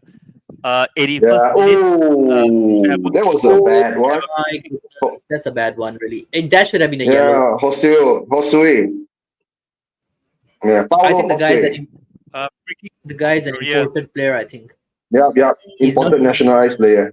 Not born in Malaysia. Sonny, gonna take the free kick? Korea. Yes, it's going to be on his left foot from the looks of it. He's going to swing one in on his favorite left foot. No, someone else is stepping up. Oh wow, this is interesting now. It's not Sonny. He was lining up the shot, but it looks like someone has taken over. Lee Kang-in is Lee Kang-in. Yep. Lee Kang-in. Lee Kang-in is gonna take it. So Okay, if because it's, it's from the if it's right. Lee Kang-in, this is going to be a power driver. Okay, yeah. Sonny has now stepped away to his left of the wall. This is going to be a pile driver here from Lee Kang-in. It's still quite a distance away. You would have. What is? I don't understand the wall. You know. The wall that Korean players. Oh, Wow. goal! It's a goal. Goal! Yeah. Straight goal. Yeah. I thought it's an indirect free kick. Direct. Yeah, indirect free kick. Yeah.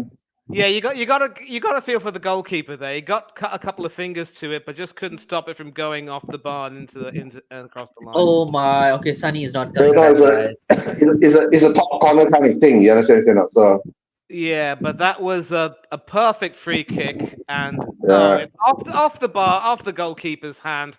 That really is. Oh Top corner. my word. That's it was a very good that's a top great corner free free kick. Yeah. I told you guys, Klinsmann's a lucky fella. You throw him into the river, he comes out with a trout in his mouth.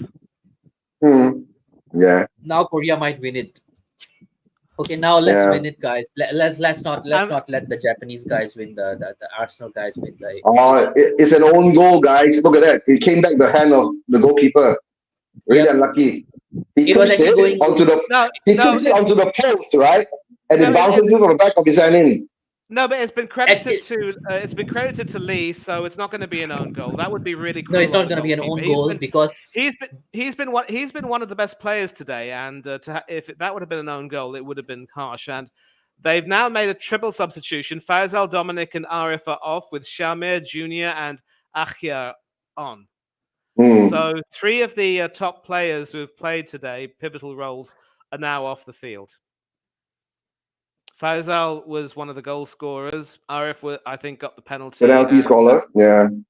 And Dominic was one of the defenders. So now it's all hands on deck, all hands to the pump. And it's heartbreaking because I would have loved to have seen Malaysia record a shock here. But I just wonder if the momentum will be enough to take South Korea over the line. And guys, there's going to be a long injury time too, guys. Don't forget the VAR and all that. The VAR for the first goal, Malaysian goal, and then the VAR against for the penalty. So I guess this game is going to go on until at least an extra 5 to 10 minutes.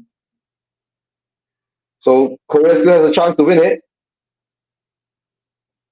Okay, corner. Son is trying his best to score.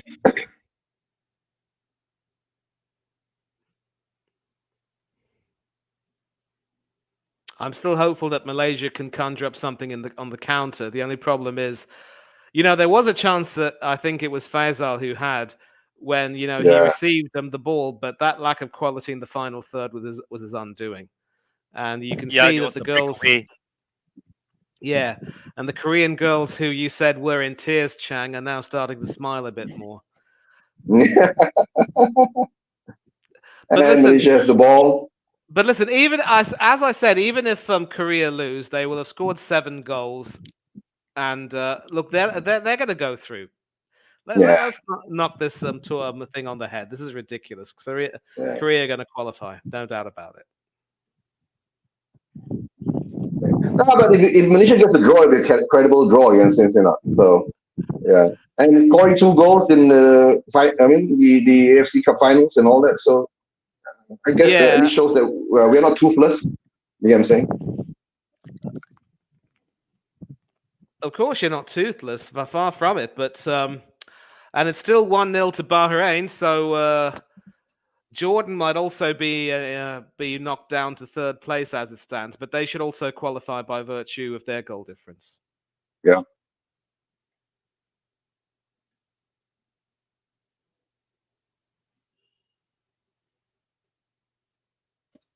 All right.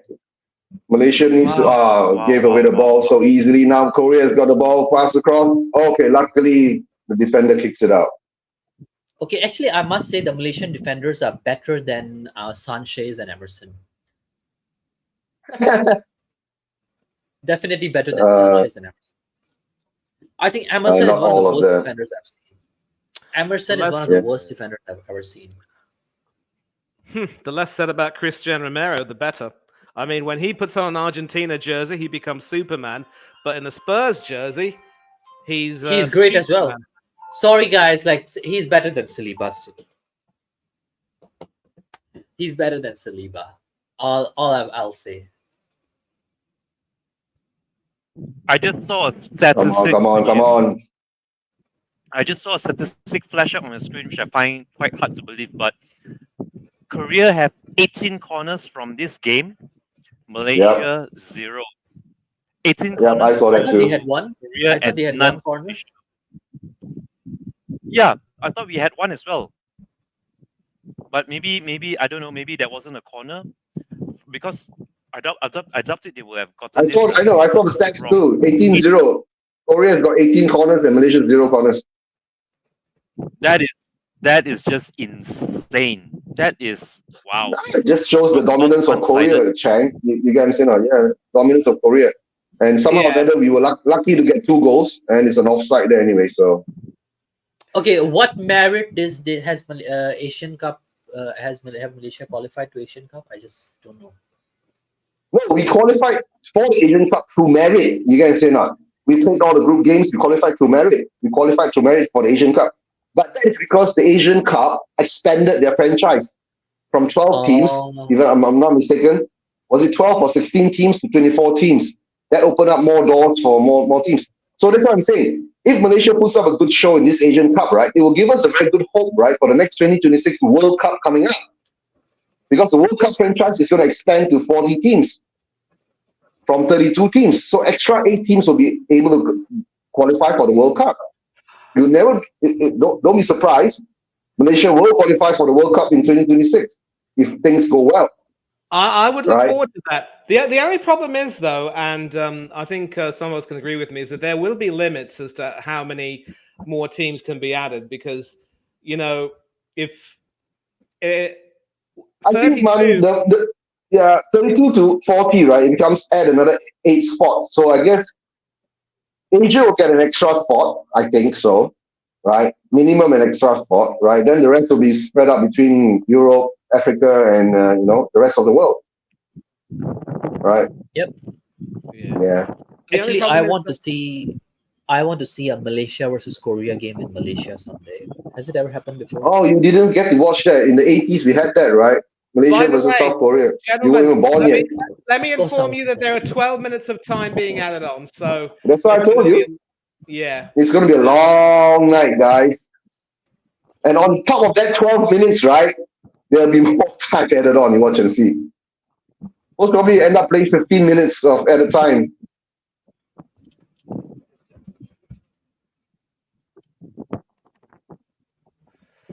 But Korea will still keep going for it.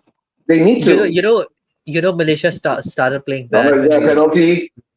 Is there a penalty? Is there a penalty? No penalty. He got the ball. All right. And besides, an offside flag was raised, so even if there were a penalty, it wouldn't have counted. All right.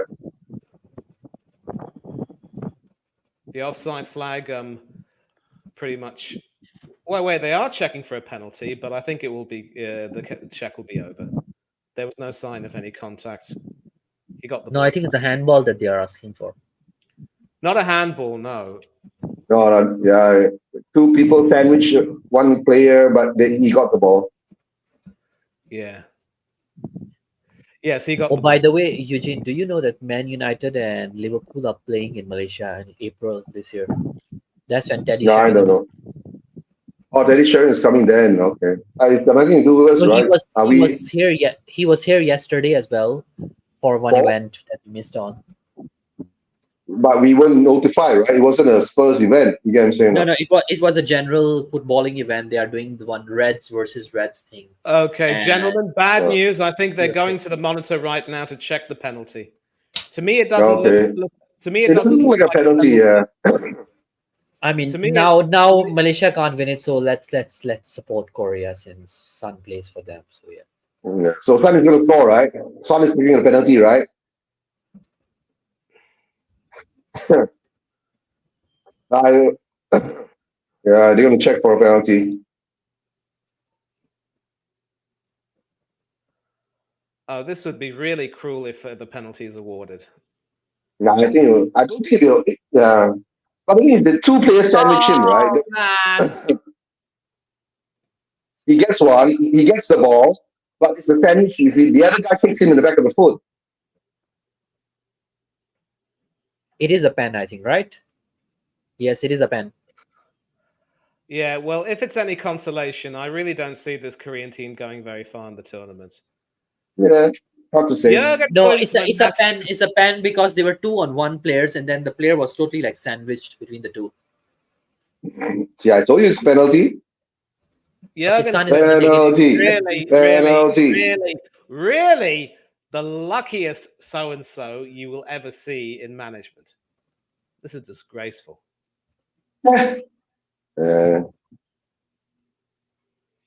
South Korea. Money, a win is a win. It doesn't matter how it comes.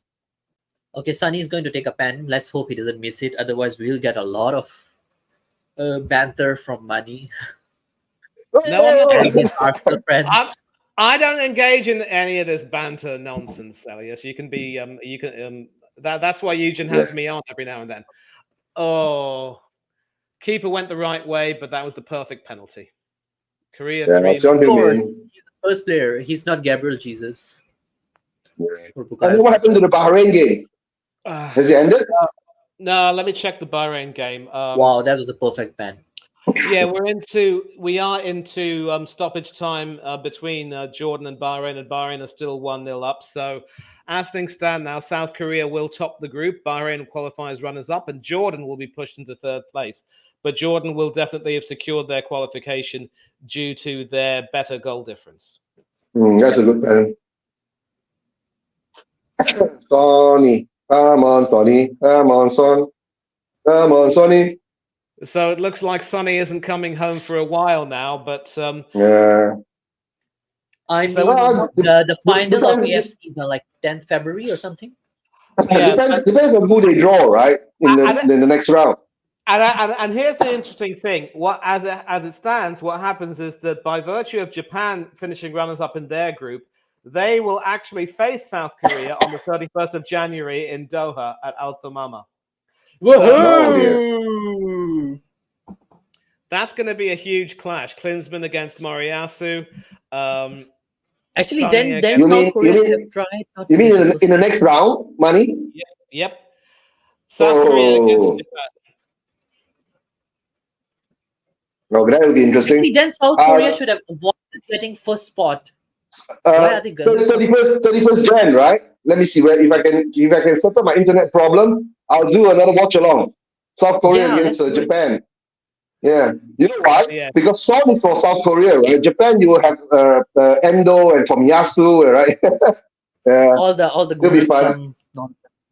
Yep, it will be Sonny against Tomiyasu, and by the way, Elias, Elias, in reply to that ridiculous statement you made, I know that Saliba's form has not been the best, but I take the Frenchman over the Argentinian any day. Oh, come on. You cannot say that Saliba is better than Romero. Please, guys.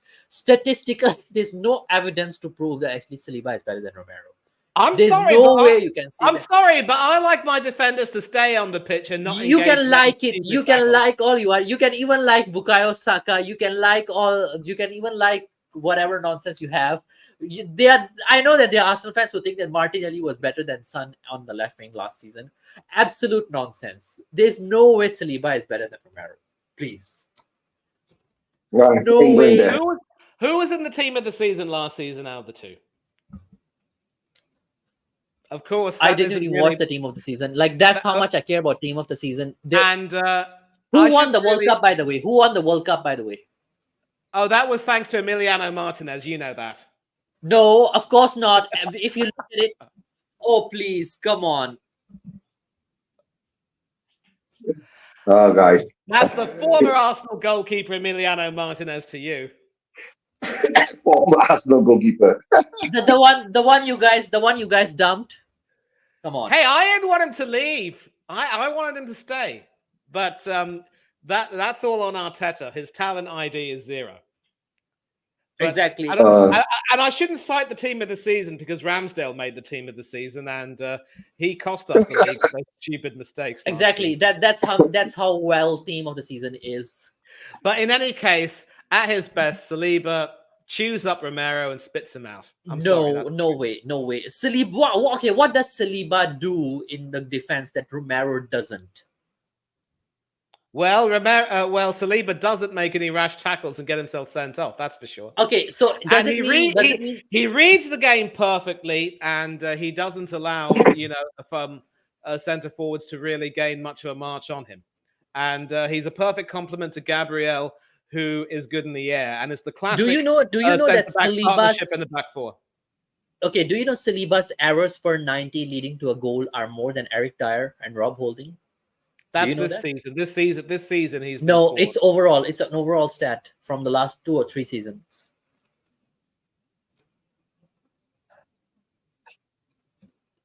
And I'm not making it up. You can check it on FBref. His stats are piss poor. Just compare his stats with Romero's stats. You'll see that. Oh, I'll look that up, and then if I stand corrected, you look on FBref because Will Stewart did a show as well. So big up to him. That's how I know that actually Romero is way ahead of Saliba actually in any stat that you want to bring. Yeah, but anyway, let me just go back to Malaysia and say that I agree with Chang. Malaysia should be proud of their performance.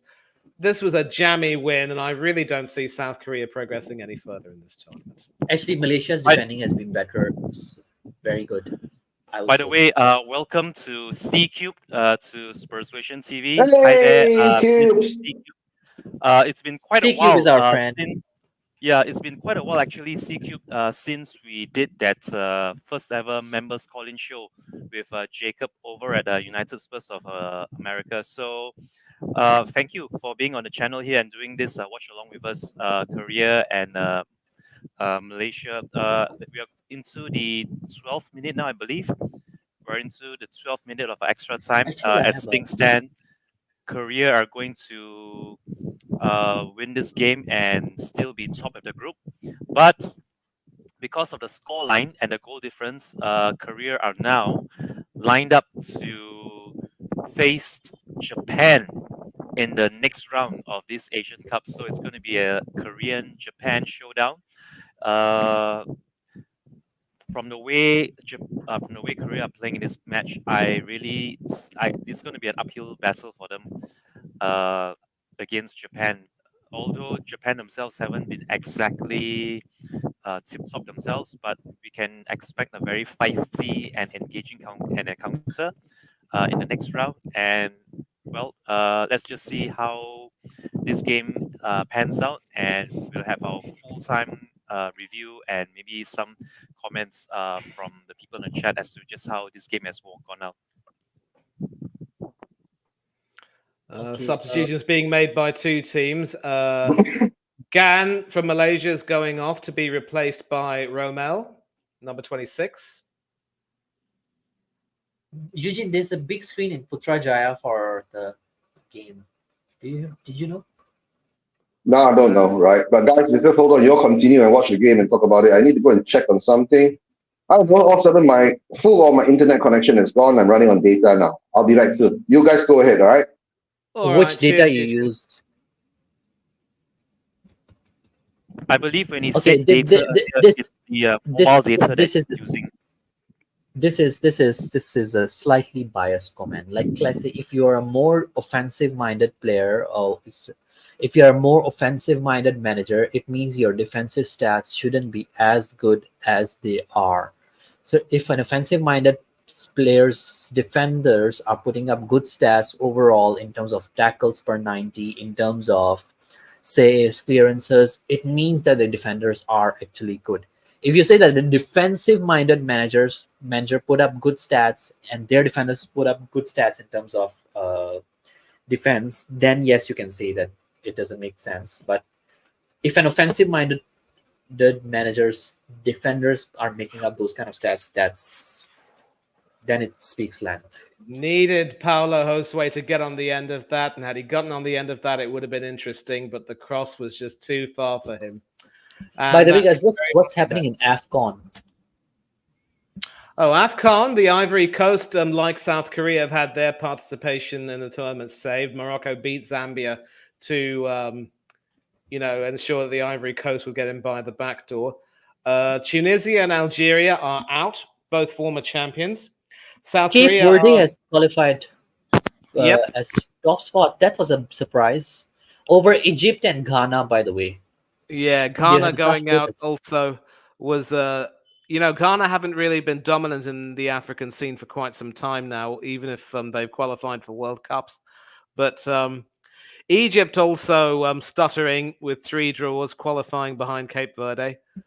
And I think, they're also... Bissouma not coming back as well. Mali has qualified at top spot. Yep. Oh dear! So none of the first players are coming back. Senegal has topped the group, so Sarr is also not coming back. Yeah, I think because Partey wasn't selected as part of the Ghana party, then he's okay. Once he's fit, he should play for Arsenal, unless there's been a bust up between him and Arteta.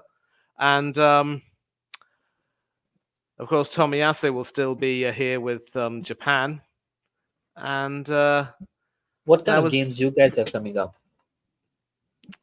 We've got Liverpool at the beginning of the of February, I think. 5th February. This weekend we got nothing because we're out of the FA Cup. Thanks again, Mr. Arteta, for throwing away another trophy. And you guys have Nottingham Forest away, Liverpool at home, West Ham away, Burnley away. Then you're playing Porto. Then you're playing Newcastle. You guys have a pretty tough lineup coming up. Oh! And the twist has just been made. Woo-hoo-hoo-hoo! Just when you thought Malaysia were going to be cruelly denied something, they come up and they surprise you. And all Klinsmann can do is smile. Have I just witnessed? What? Okay, let's look at this again. It came down from from the left, actually. It came down from the left. Oh, wow. Okay. No, yeah. Okay, so it's from the left. And what a shot. Oh, my goodness me. Oh, my goodness me. The Korean In goalkeeper added got a time hand. of injury time. Korean goalkeeper The Malaysian got a bench hand are to going it, wild. The Malaysian coach himself is going crazy. Their players, their substitutes, You guys, and stuff. And Klinsmann, hold on. People, Klinsmann has a smile on his face. Okay, hold on. Okay, I have a conspiracy theory for now. They want to avoid Japan in the second round. This is just sad to see Sonny with a glum face. Guys, this is Korea avoiding Japan in the next round.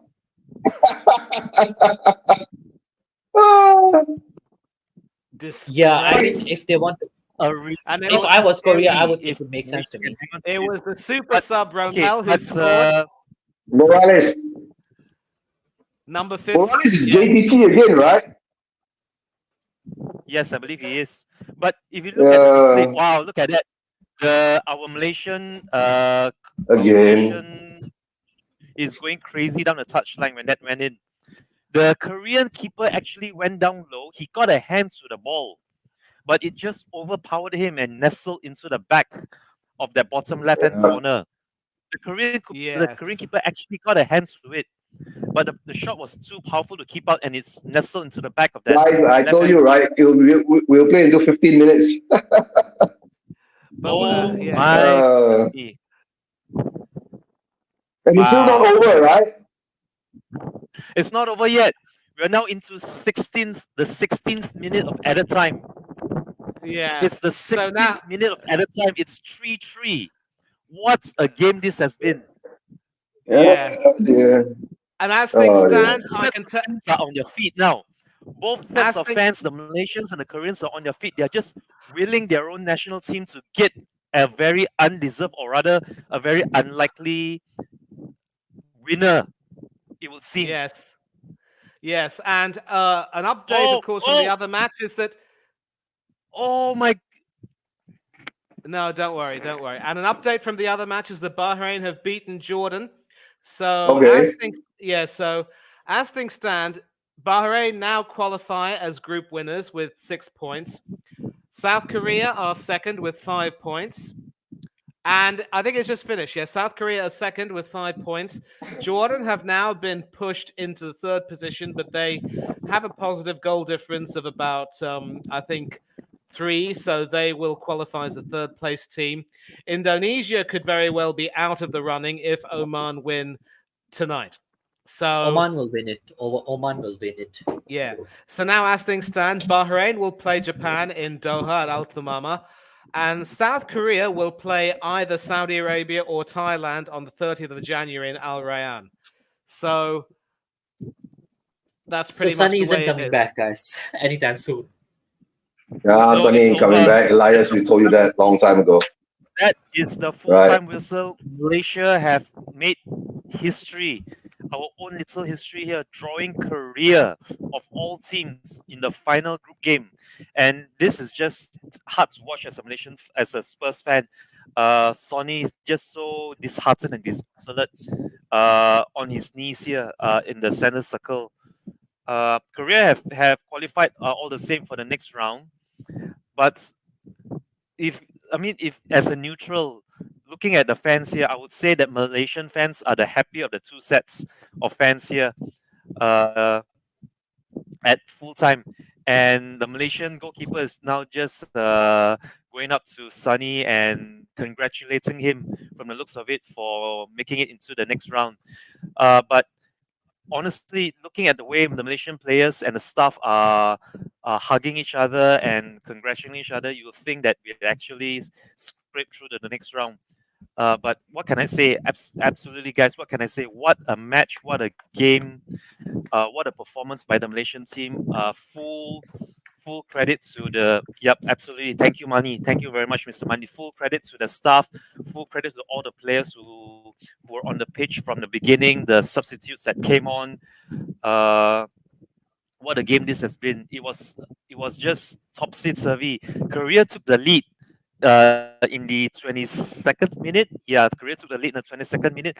Malaysia came back strong. They equalized in the second half, and then they actually took the lead from a penalty shortly after equalizing.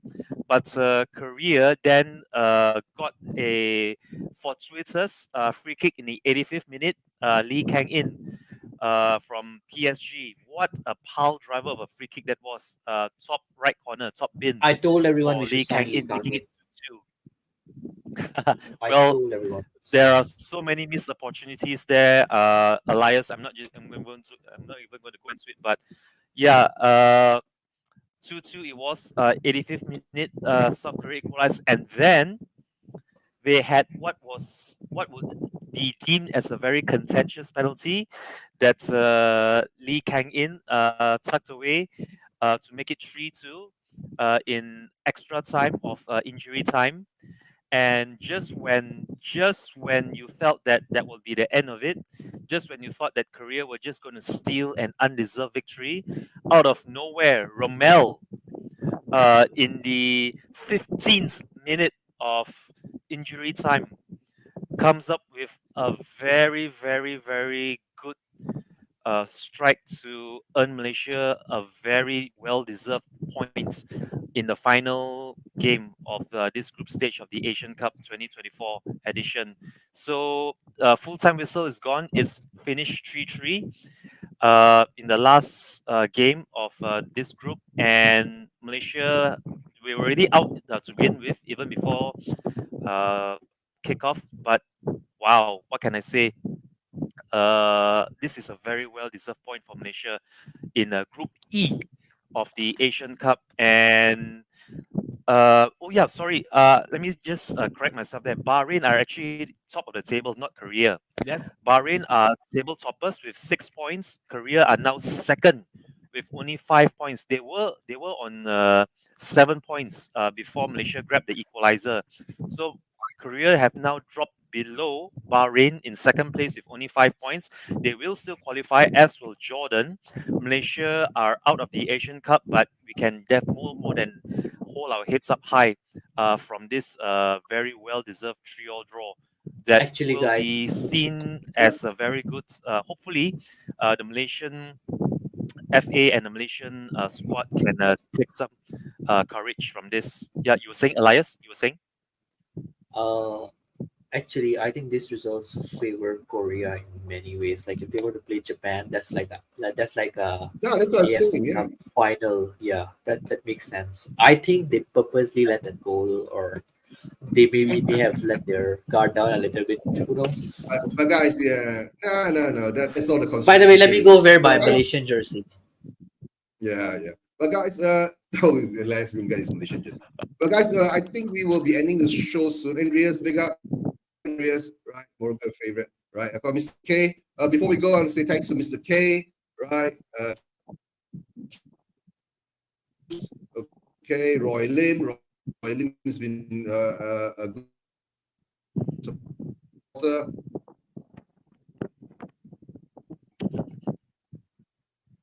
Yeah, and I think Eugene once again has some connectivity issues. So, so as I've confirmed, Bahrain will be playing Japan instead of South Korea playing Japan, and South Korea will be playing the winner of Group F, which could either be Saudi Arabia or Thailand, depending on how that game goes. If Thailand beats Saudi Arabia, then they win the group. If Saudi Arabia draw or beat Thailand, they win the group. So that should be a somewhat easier game for South Korea, given that Saudi Arabia haven't been firing on all cylinders themselves. And so the only question is, will Oman beat Kyrgyzstan to steal the final third place spot in the last 16? And if they do, as things stand as well, with regard to Group E, Jordan have confirmed that they will qualify as a third place team, and they will play Qatar on the 29th of January in Al Khor. And that means that Palestine, who are the third from Group C, will play Australia on the 28th of January at Al Rayyan at the Jassim bin Hamad Stadium. So it could very well be that Iraq play Oman. If Oman beat Kyrgyzstan, which is as expected, Indonesia and China will be out of the running. All right, that's good. But guys, I guess we'll be ending the show soon, right? First of all, today I can't go through the chats because of my internet issues, right? Do the usual closing. First of all, I want to say thank you to all you guys in the chats, right? Come back again, Mani. This coming. I thought we were gonna do the Japan South Korea thing. Now it's not gonna happen. Shit. Never mind, Eugene. It could be South Korea versus Saudi Arabia. That would be a good contest as well. Yeah, but then you won't have Tomiyasu versus Son. Yeah, True, exactly. true. Yeah, that's true, right? But let's see. Maybe I'll just follow South Korea. Maybe South Korea versus Saudi or Thailand. Yeah, if South Korea plays Thailand, yeah, then maybe I'll do it. Watch along again, right? Just to support That could be nice. You could get a lot of your friends from Thailand to join the stream, and maybe they can do so. I think Gogoma had to leave. Sadly, I'm really sad left, but yeah. Nice meeting Goguma. Thanks to Goguma for joining on. Thanks to Ian Mac, but Ian Mac didn't get a stream. That's why he didn't join us throughout. Yeah. Hopefully she'll come back, and she'll come back. I'll always invite her. Don't worry, I'll get her back. And Cubes, we need to get you on the show, right? To be part of this. Maybe you'll do a Chinese New Year special or something like that. But guys, let's hope I can settle my internet issues as soon as possible, right? Hopefully by next week, then I can do more shows, right? Properly do the shows, because now I'm stuck between my phone and my laptop, and my laptop is not working, it's not getting enough internet connection, and it keeps cutting off.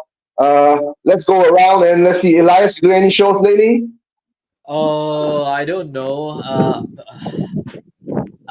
Actually, I'm thinking of restarting my channel because I've actually been away for. I don't know, this lady, she goes on every channel, and when I'm on channels, she's everywhere. And then people think it's me, actually. Like, imagine. Yeah, don't go there. That's the past. We know Donna Cullen ain't you, right? And Donna Cullen's infatuated with you, so it's okay, right? I don't know, guys, seriously. Anyways, but I'm thinking of restarting my channel a little bit. So maybe in next 2 or 3 days, go and check out Step Up Spurs. So I will be starting some streams. Perhaps maybe after FA Cup, I may do a post-match, or I may do a stream maybe tomorrow night for FA Cup starting 11 predictions. I may get Dan on, or one of those guys on, to join me and see how it goes. Oh, that's nice. But you can follow me at Step Up Spurs always, or I'm usually at Tottenham Away with Stal, Will, all those guys. Yeah. That's nice. And Money, any shows that you can do lately, or you still with Oris? I think we might be possibly doing an FA Cup preview show, maybe later on tonight, because or tomorrow. I'm doing a lot of work with Hanno. We will actually be doing we will actually be doing a review of the group stage matches and possibly a preview of the knockout stages once that gets over. And of course, with the knockout stages set to start on the 28th of January, which is, I believe, a Sunday, we could end up doing a preview show on the Saturday, maybe. So I might possibly want to try and time it so that I could maybe get you or some other people on. Anyone who wants to join that show, by all means do so. Hanno has pretty much given me the responsibility of taking over the AFC coverage. And now that we're into the knockout stages, maybe we'll do a watch along of our own. But I promise you, Eugene, if you plan on doing another South Korea watch along, it won't clash with that. I can promise you that. All right. And Chang, you joining any shows lately? Chang is everywhere. Okay, so in about 22 hours time from now, tomorrow at 11 a.m. UK time, or it's going to be 7 p.m. Local Malaysian time, I'm going to be on with Queen Ellie and Miss Ash Padmaraj from India on Talk and Ball. For our pre-match review of the FA Cup 4 from tie against Manchester City on Talk and Ball.